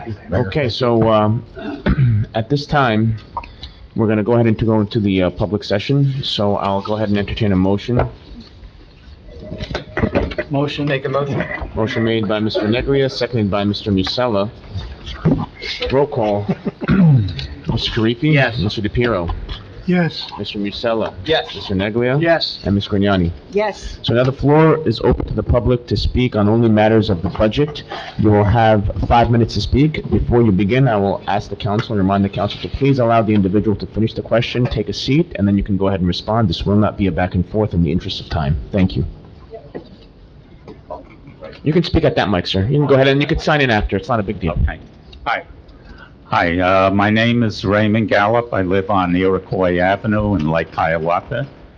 First, I want to thank you, Councilman Masella, for fighting for a right to have this meeting while the rest of the council, or some of the council objected, and so did the mayor didn't seem to want to have the meeting to begin with, and that's a matter of public record in the Focus articles, Parsippany Focus.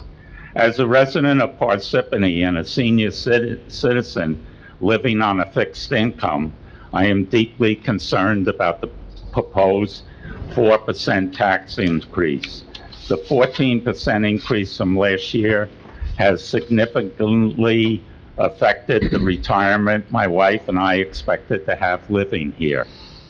We raised our family here and have lived in this town for 40 years, but now we are struggling with rising property taxes and fear we will be forced to leave the town we call home because we can no longer afford to live here. I reviewed this budget and have some questions about why certain expenses are essential. Why is money being spent on the summer concert series essential? Why are town hall employees being given almost $400,000 in raises? What is the North Beverwick Road streetscape and why is it necessary? It sounds like a WPA make-work project. And I'm also concerned about the project labor agreement and its effect on rising taxes and spending in the town. Are there any projects coming up that will be impacted by this? On another matter, why isn't the administration examining stacking in local apartment complexes for lost revenue when half our taxes, our property taxes, go to the district school tax? As President Ronald Reagan once said, the problem is not that people are taxed too little. The problem is that government spends too much. It's time for the town of Parsippany to cut taxes and give residents a break. We deserve transparency, accountability, and a budget that reflects our needs and priorities. Thank you. Thank you. Okay, thank you, sir. Before Mr. Heller, before you begin, would anyone here like to respond? I would. Okay, please go ahead. As far as the raises are concerned that you mentioned, these are recommendations, and there will be a review process. But Can you just speak closer to the mic, Ms. Grignani? Thank you. in regard to the wages increase that you mentioned, sir, these are recommendations, and a review process will be held. You have to sit down. I'm sorry, sir. You've said your piece.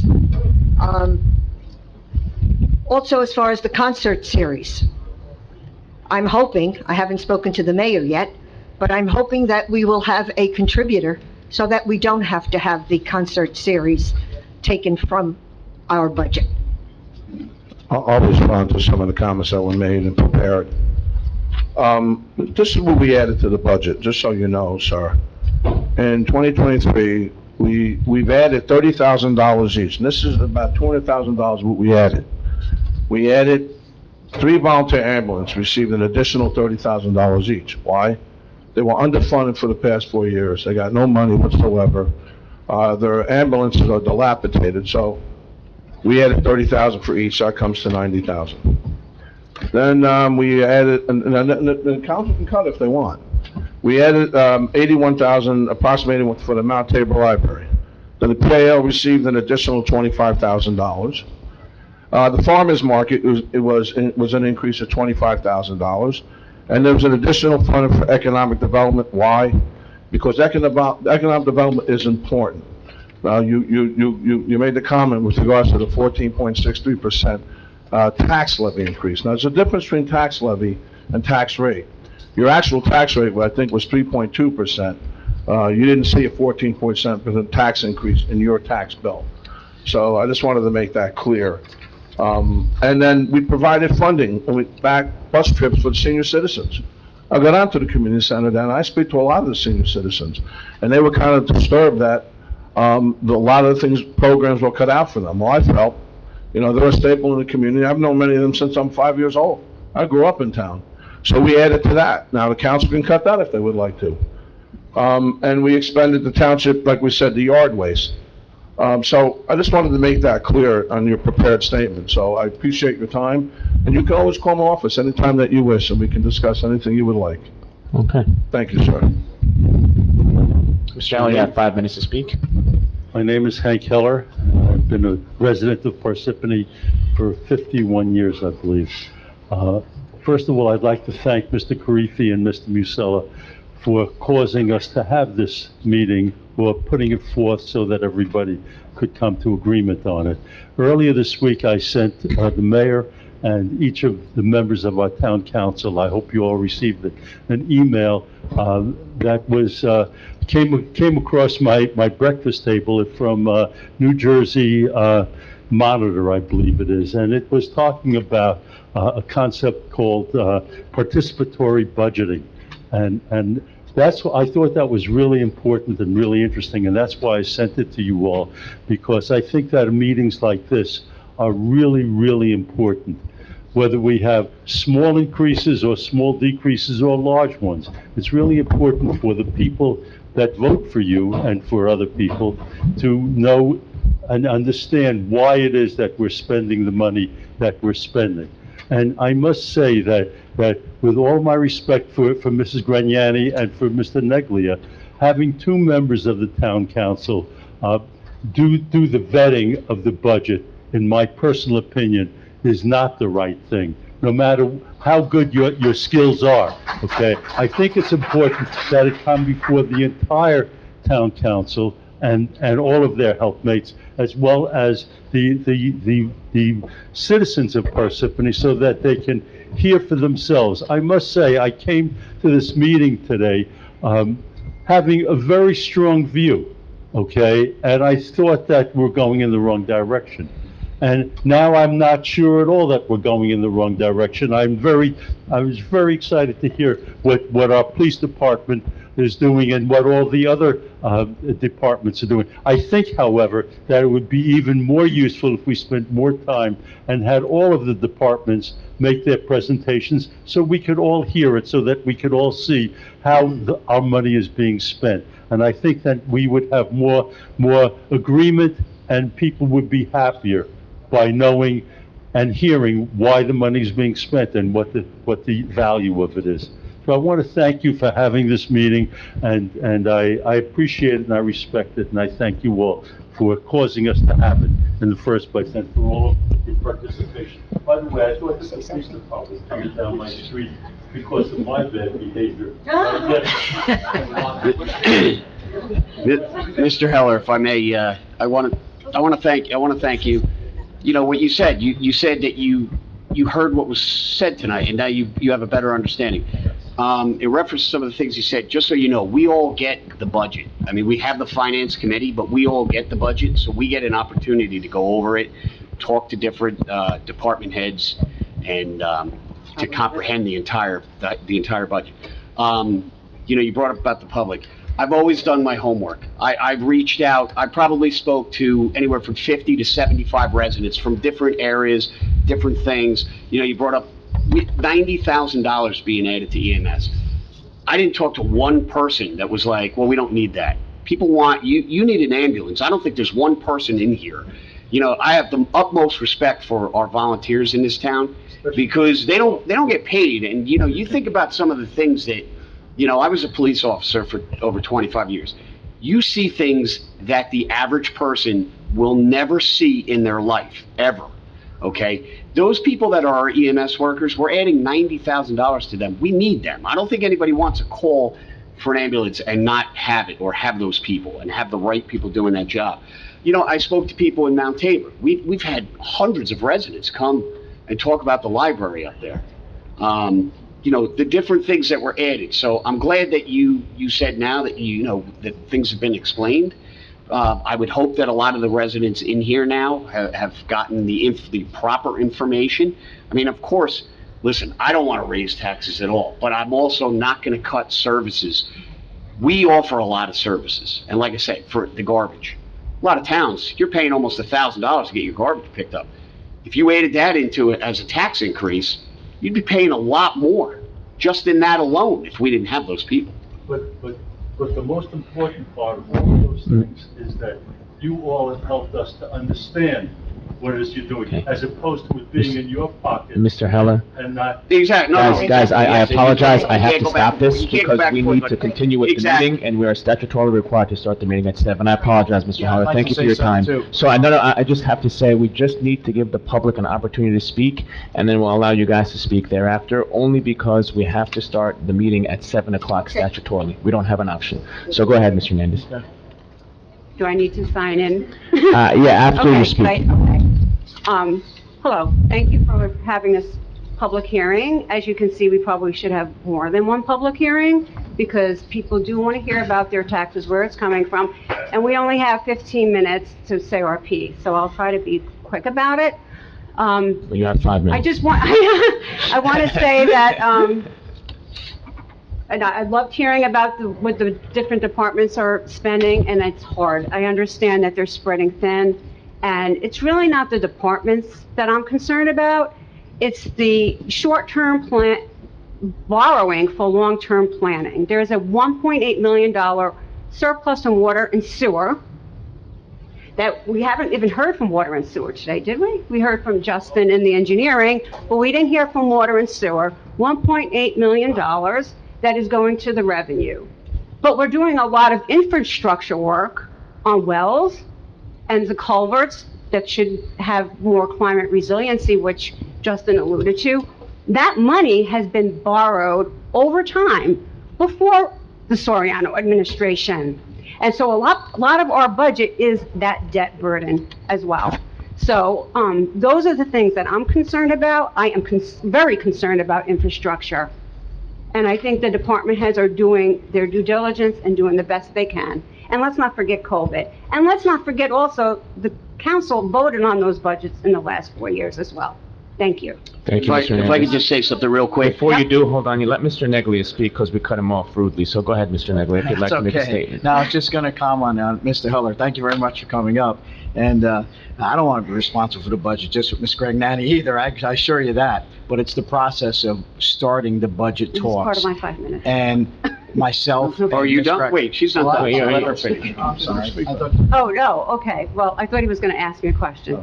Okay. No, but go ahead, But Mr. I think- Hernandez. We're not going to do it back and forth in the interest of time, Gotcha. just to allow Oh, other okay. members of the public to No, I'm speak. good. I'm good. I thought he was going to ask me something, so I'm just going to sign, and I'm trying But, to... Thank you, Mr. Hernandez, for your time. Mr. Neglia, we Thank appreciate it. Mr. Karifi, do you have something to say? I'm Yes. sorry, I have to move this Yes, meeting no, along. real quick, I just want to say that, during the prior, when Mayor Barbario was here, and that money was being used out of sewer and water, it was always replenished. It was always replenished. Under the Soriano administration, it was still used for those same things, but was not replenished. It was- And that's why we're in the predicament we were in. No, you were in that... We're not sorry, having a back and I'm forth, sorry. Mr. Hernandez. That's a fact. That is Okay, a well, fact. everybody else knows this. In addition to that, Mr. Karifi, we were left $9 million in the hole. All right, talk about And I'd just like to add one thing, if I can. Yes, please, Mr. That's just an attack on me. Hold on, Mr. Marcelo, 1 second, please. 1 second, go ahead. Justin, let me respond. Give him a second, go ahead. We have 10 minutes left. Yes. There's another public hearing. What we're gonna do is, go ahead, Mr. No, I'll respond later. Okay, Mayor. Councilman shut me down, so. Okay, but, so this is what we're gonna do. I wanna just make a quick announcement to the public. Any public member that does not have an opportunity to speak here, we do have a public session at the next meeting where you're more than welcome to speak and voice your concerns as well, and I do apologize for the inconvenience. Go ahead, ma'am. Okay, do I have to give my name and address? Just your name, not your address, please. Susie Golderer. And again, thank you so much for having this meeting. It is very informative, and I believe it's very important for our town. I think we have an incredible town. I mean, I've been here for 28 years. I love it. I hope to be here, for a lot more. And, I guess just like Mr. Heller said, I do concur with everything he said. I feel the same way. It's not necessarily about what can we cut, because one of the reasons I love the town and one of the reasons people want to come here is because of the services we offer. And, you know, in whatever way we can help. And I guess my, you know, same thing. I wasn't looking, oh, what can we cut? It was more of the open dialogue and allowing people to hear and to hear what's going on. And even, so with that, I don't know if you, I know the tax assessor said that there was a presentation that he shared. Now, are those type of presentations shared with the public? Are they, do they get put online? Oprah'd through my office if you'd like. You can They have to be Oprah'd? They need to be Oprah'd, yes. You don't just share them with the public? Every document that goes to the town, so we have a record, must be Oprah'd. So you can feel free, and I will get that to you right away. Okay. That's a lot of work. All right, so Not that the other thing is, you know, one of the things is we're going to have this ongoing issue with, you know, with raising taxes and such. And one of the things is, I don't know if we could, if we have someone who specializes just in looking at how we can fill the empty, you know, the vacancies that we have here in town. There's so many that unfortunately, as you go, you travel, you see other towns and what other people are doing. And truthfully, sometimes our areas look decrepit. You know, they look old, they look abandoned, and, you know, and I don't want to name any other city or town, but in terms of how bad it could look or how bad it does look sometimes. So it would be really important for us to going forward, and I'm not blaming any one single person for any of this. It's just my opinion and how I feel about driving down my own streets. And the other thing is, sorry, I can't read my small writing as I was remembering, putting on my glasses. Okay, so I mean that in itself is, you know, bringing in more revenue in things that people here in town want to do, and keeping the money here, such as another movie theater, such as a bowling alley, you know, such as things that, you know, Topgolf is great, but kids don't necessarily, you know, like they don't hang out at Topgolf, but they do go to the movies, and they do like bowling, and things that kids would like to do is very important for the kids. And also to consider somehow working a way to give elders who have lived in town, you know, over a certain number of years, a tax break, you know, so that I know some other towns, you know, give tax breaks so that senior citizens can stay here, and that, you know, you know, with all new apartments that are coming in, you know, let the new people, pay for the older people. So it's just an idea, a thought of mine. And, you know, and I do have to say, you know, that when you are, please, I'm begging you that in the future, okay, or if there's any current talks going on for new housing, please keep in mind that any new housing is going to require building of new schools. And just like we built 2 new schools many years ago when new housing came in, please consider asking for money to build new schools, because we're talking $30 million easily for one school, if not a lot more. So, you know, that's a request, again, as a citizen of Parsippany, okay? Thank you so much, because I know that what you guys do is a lot of paper. Thank you. All right, so, given that we have a few people left to speak, I can either give everybody 3 minutes to allow everybody to speak, or give you guys the 5 minutes, and the rest of the people will have to speak at the next public session. 3 minutes is good. I will leave that up to the public. I'm assuming the 3 minutes will be okay, so as to allow whoever's left to speak. Okay, we'll go with that. Go ahead, Mr. Martin. Thank you, Madam President, for allowing me to address the people. I disagree with the shape of the town. The town's looking okay, but it could always be better. I haven't been here long, I think 48 years, which I classify not too long. I see many changes in this town for 48 years. Some are very good, and I feel some are very poor. Susie's 100% correct. Our school system buildings, I think they all have to be replaced, and I said that many years ago. This town hall building should have been replaced at least 30 or 40 years ago. But I want to address what we were talking about tonight. Budget. My son's house, 3.121 in 2020 was the tax increase. 2021, the tax increase was 3.188, and in 22, it's 3.325. I think the future taxes are going to go through the roof. The chief of police, congratulations, by the way, in your new promotion, and I wish you the best for the safety of the people. As we know, our families are the second most important thing in our entire life. And we put our faith in you, chief. You're in full charge.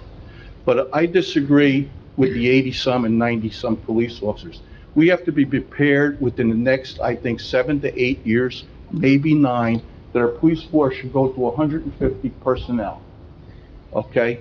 For what's moving into this town, we are going to be a major city in Morris County. We're going to be the whole nut of Morristown.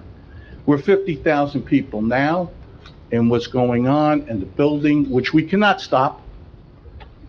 This is going to be a city, and we're not prepared for it. Nobody here is talking about the future. We're talking about nickels and dimes, but these nickels and dimes, seniors cannot pay. So are you going to freeze the taxes this year?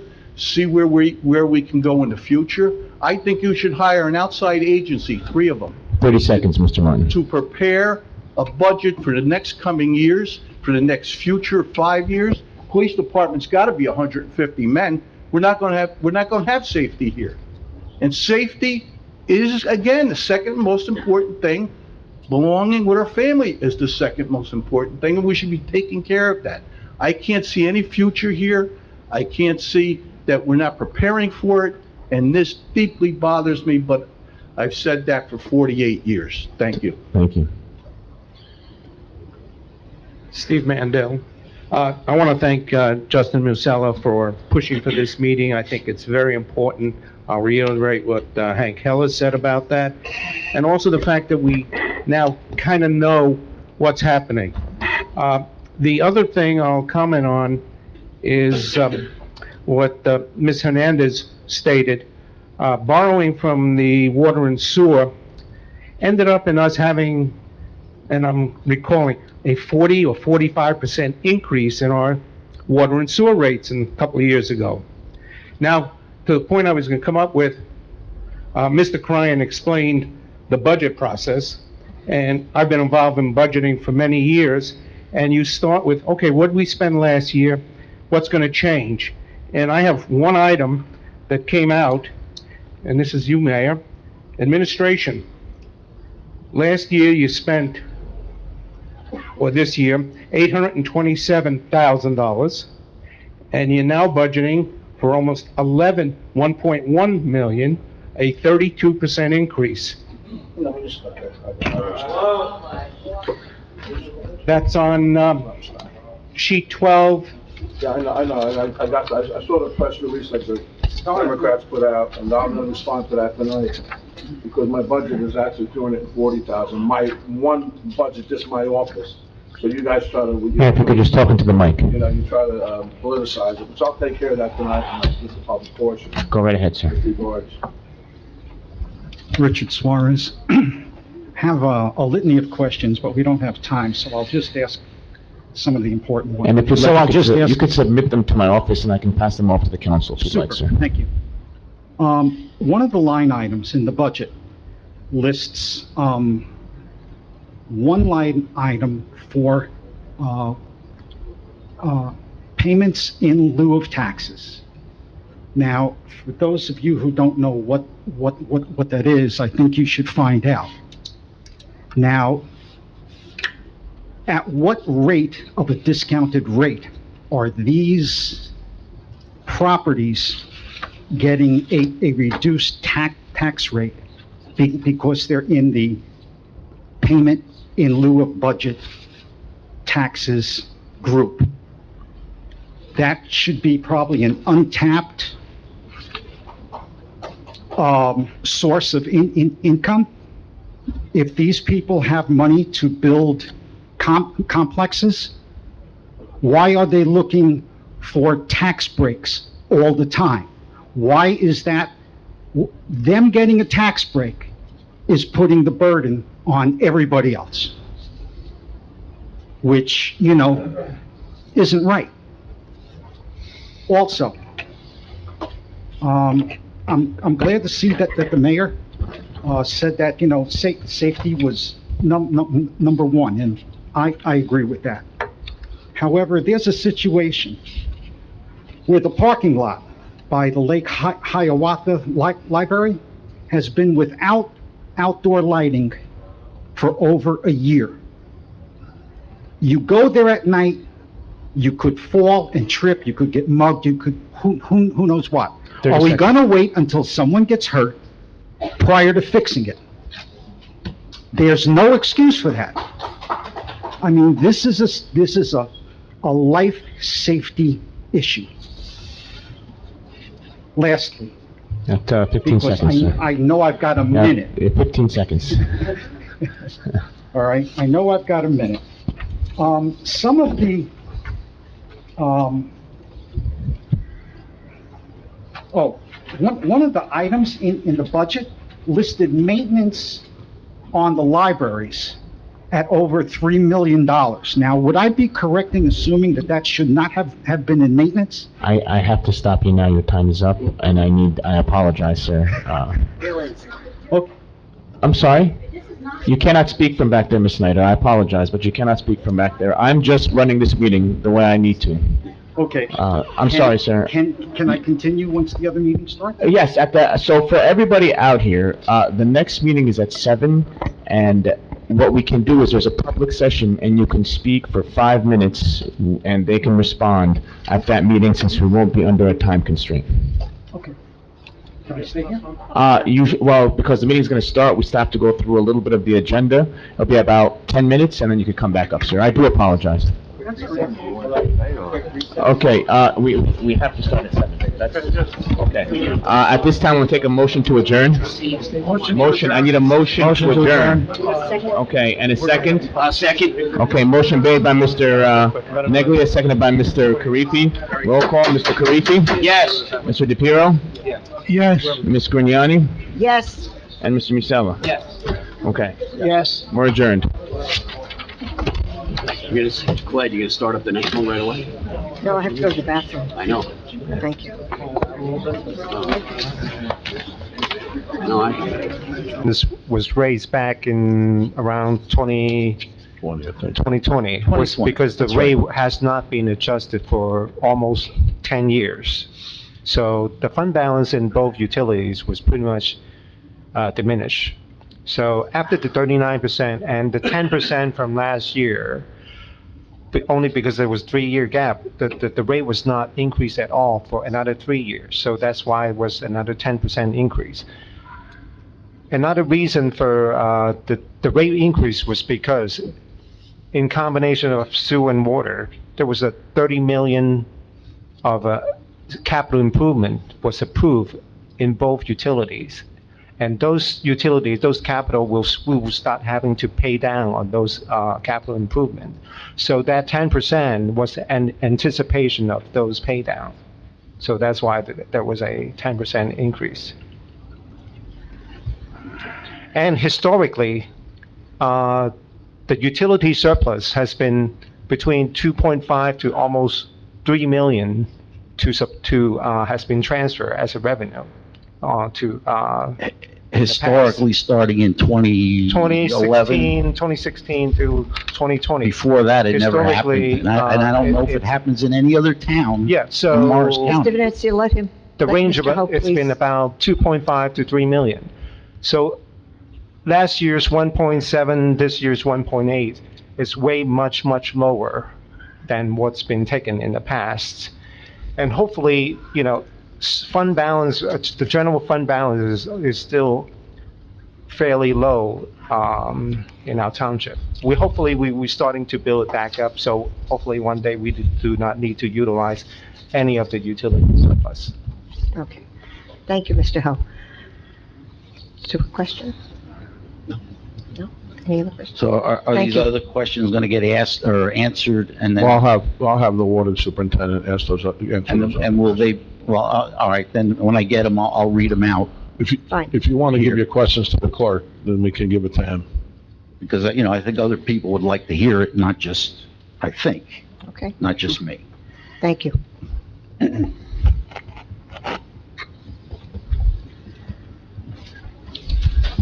Thank you, Bob.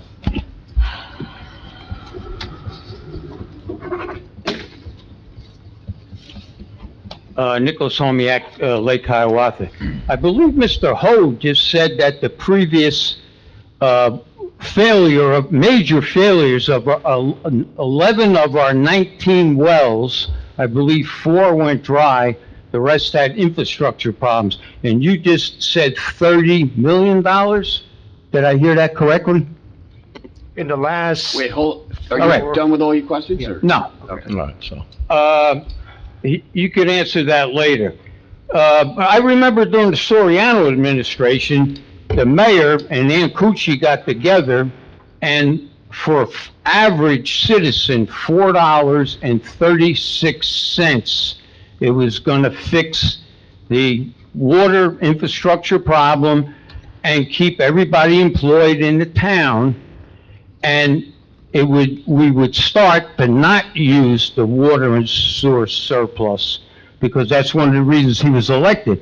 But this council voted that meager municipal tax raise down. And now all of a sudden, we're, rah-rah, Basecoon no problem. So I find that a little strange. The gentleman that mentioned the recycle here, sure, I believe we're probably paying more money to have our garbage taken away, because recycle is a virtual joke. And I doubt very much whether we're getting any money back. And one of the reasons why that's happening is because we settled for convenience. One source recycle. Paper. People should, if we recycle paper, we can make a lot of money. Cardboard, but the plastic and all, it ruined it. And that's not counting all the litter that's out there. But by having garbage picked up twice a week, that actually adds to the discouragement to recycle. Because I can tell you, for a lot of people still don't recycle. And when you get that contamination, you're paying more for it. So by our allowing all this conveniences in single source, we're actually out of convenience. We're inflicting unnecessary costs on ourselves, because we won't enforce the source separation laws mandatory.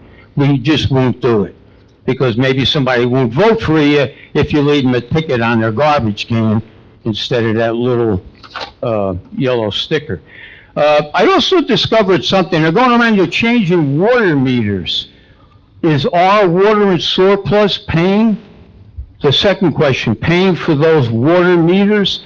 And as far as I know, there's nothing wrong with my water meter, it's just not up to date. And I had a plumber come, he put a gauge on my home, and he says this is all over Parsippany. The ideal water pressure is 60 PSI. 80 is a limit. The water in Lake Hiawatha is 100 PSI. So, and eventually it causes cumulative effects in your plumbing. What I want to know is, why are we replacing the meter in places like Lake Hiawatha with that high water pressure and not putting a pressure reducer valve on it? It would go in conjunction with the water meter, and it would probably save a lot of residents future plumbing problems. It could ruin your hot water tank, your seals on your pipes and everything. The life expectancy goes down. In fact, the plumber says, I can't give you a guarantee or a warranty because your water PSI is 100, 20 over the limit. And as long as I've been living here, I I never realized that, but to change the meter and to leave that problem with the resident or the homeowner, They give 30 seconds. I think you should look into that. It's a minor, if they could change the meter, they should be changing the meter and providing the resident with a pressure reducer valve. And one last thing, that UPS, in my opinion, that was not a good deal, because in 2014, UPS profited $14 billion. Profited $14 billion. That was a deal that Mr. Inglesino made with the UPS, and it was an unnecessary pilot deal. Thank you. I'd like to respond to that. It wasn't his deal, it was the Township Administration's deal that we made with UPS. I know you have an angst against him, you got Inglesino envy, I don't know, but it definitely wasn't that. We negotiated that very hard. And you know what? If that's, you don't want him here, then we'll just lose the money that we get, and we'll have to raise it through taxation anyway, so thank you. My name is Joe Beckman, I'm the sewer superintendent, but in earlier life, I was the director of water and sewer in the city of Newark, and before that, the chief engineer of the Jersey City MUA. One of the issues with the water meters is that, I believe on the BPU rules, after every 10 years, a certain percentage of the meters have to be changed. If these meters haven't been changed, they run slow over time. So instead of reading like 100%, you're necessarily reading down to, 97 or lower. So therefore, you're using the water, but it's not registering. So the rates actually have to come up to be increased to pay for the inefficiency of the meters when they're owed. So the BPU requires that meters be changed. Also, you want to change your meters on your large meters 2 inches and above, because that's where a significant amount of your revenue comes from, and you want to make sure they're as efficient as possible, because, if they drop 5% on your meter in your house is one thing, but if you have a large hotel or something like that, drops 5%, could be a substantial amount of revenue. But again, with the issue, I'm not really sure what the issue is with the pressure in the system, but I don't know if that'd be through the system itself or through to be controlled at the source or the water towers, as opposed to individual. They have to push all that water into all these no homes. Well, That's why you get- that's true. Sorry, Yeah, Mr. Helmiak, rather than have sorry. Rather than have an individual pressure reducing, maybe they can look at it overall system. Yeah, all right. Okay, Thank you, Joe, thank you. Hi, my name is Hank Heller. I've asked about this several times, and I've asked for some help on this. I'm troubled about stacking in some of the houses in Parsippany. You all know about it. You all are familiar with the situation. I've given you the addresses of those that I know are being stacked, the few that I know. I really would like to see attention paid to this. I think it's a big mistake, and I think it's really damaging to our community. Thank you. Anyone up? Okay, Mr. Steve Mandel. Steve Mandel. Mr. Cryan, thank you for the explanation on the discrepancy. But may I suggest that in future budgets, when that happens, put a star or something and say, hey, we've combined these two to make it one? So it doesn't look like the mayor's all of a sudden increased his budget by 32% for no reason whatsoever. Yes, okay. That's all. Thanks for the suggestion.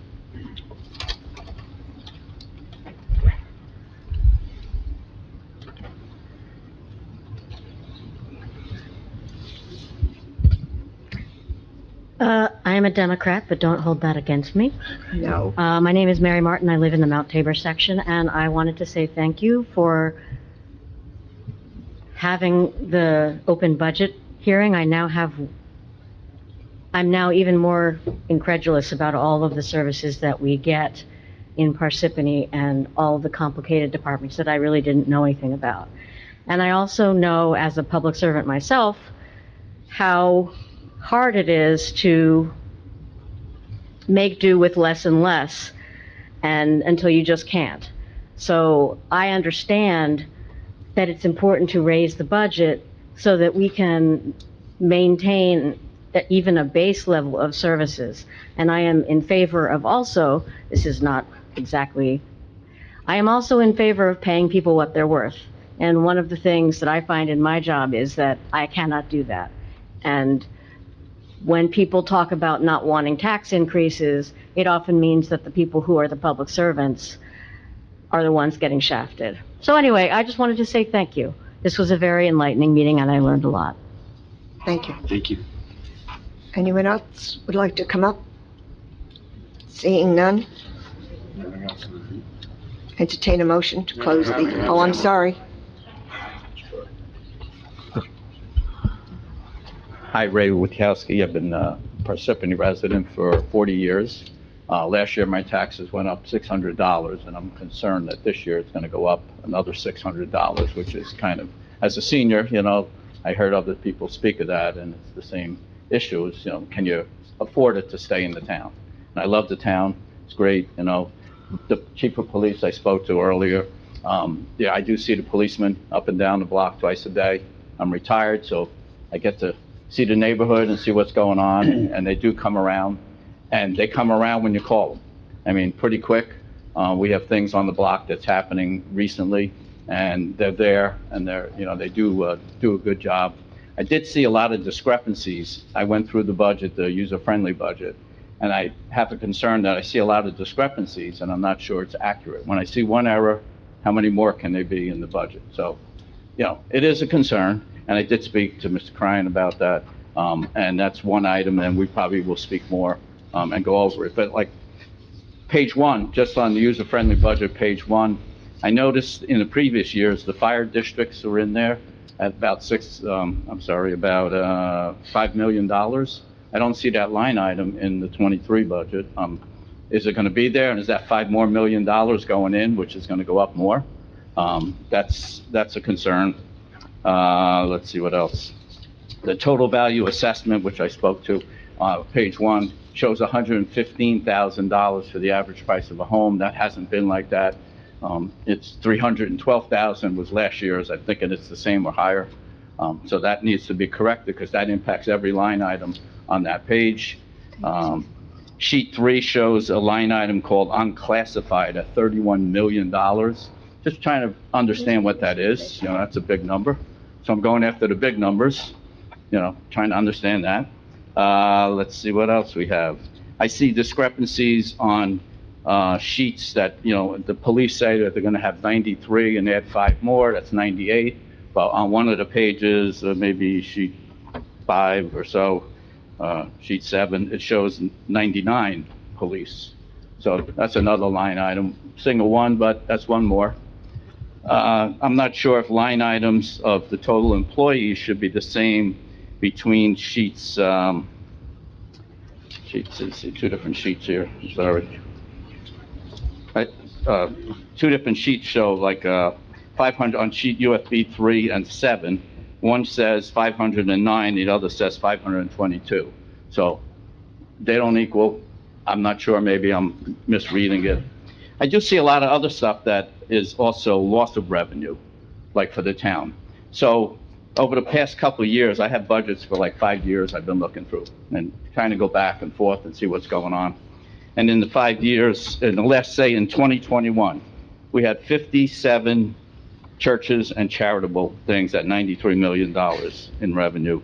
And at 2023, there's now 64, it's 7 increases at $95 million, a loss of $2.5 million in taxes. And there's another line item on sheet 5 that is other exemptions. In 2021, there was 73 other exemptions at $60.8 million. And in 23, it's up to 89 exemptions. Not sure what these other exemptions are. That equates to like $6.5 million in lost revenue. Then I see in the shared services sheet on sheet 11, there's a discussion about, I didn't see a Morris County MUA contract in there in the 2023 budget.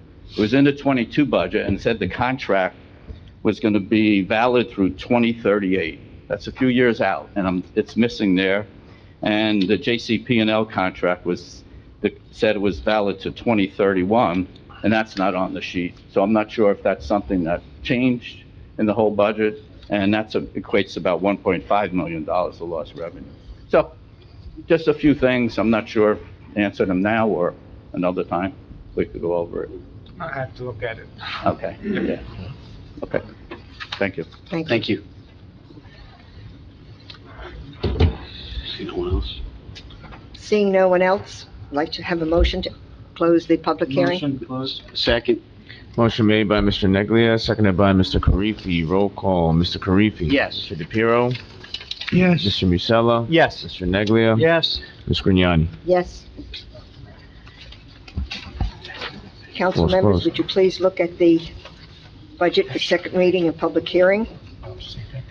And our ordinances.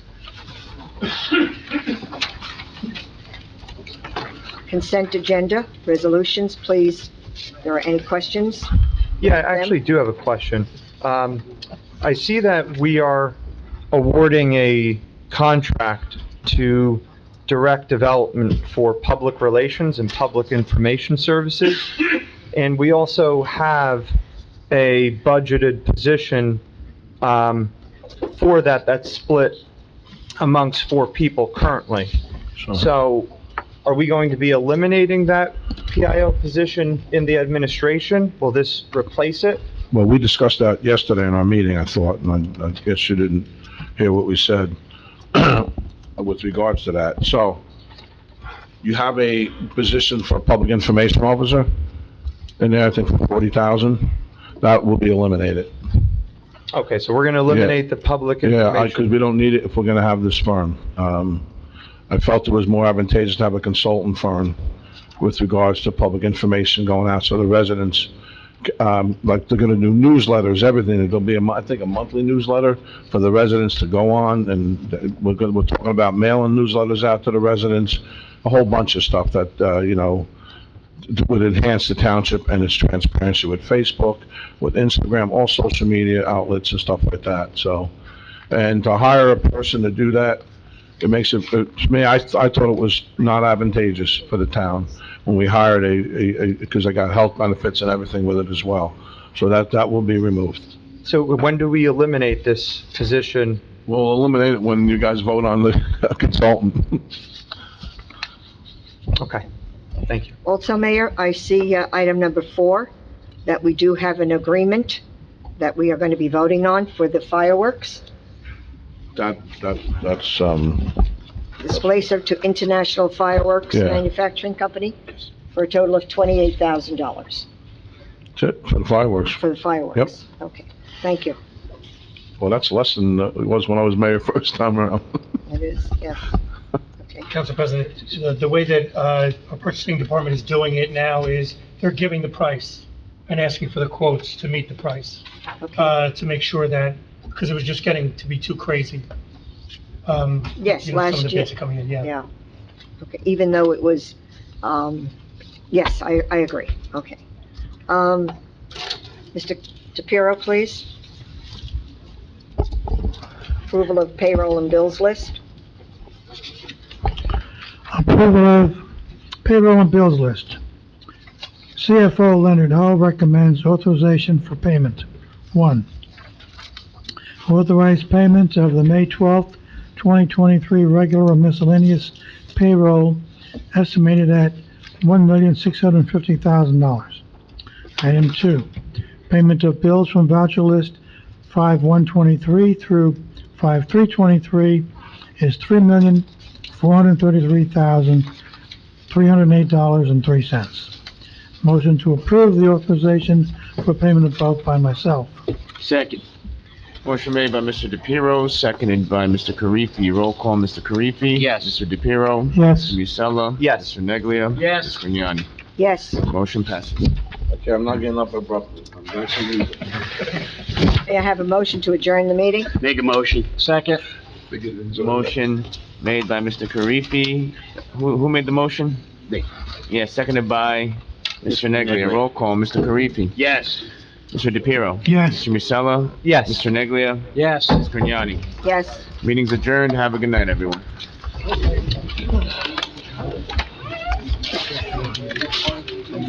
Yeah. Pardon?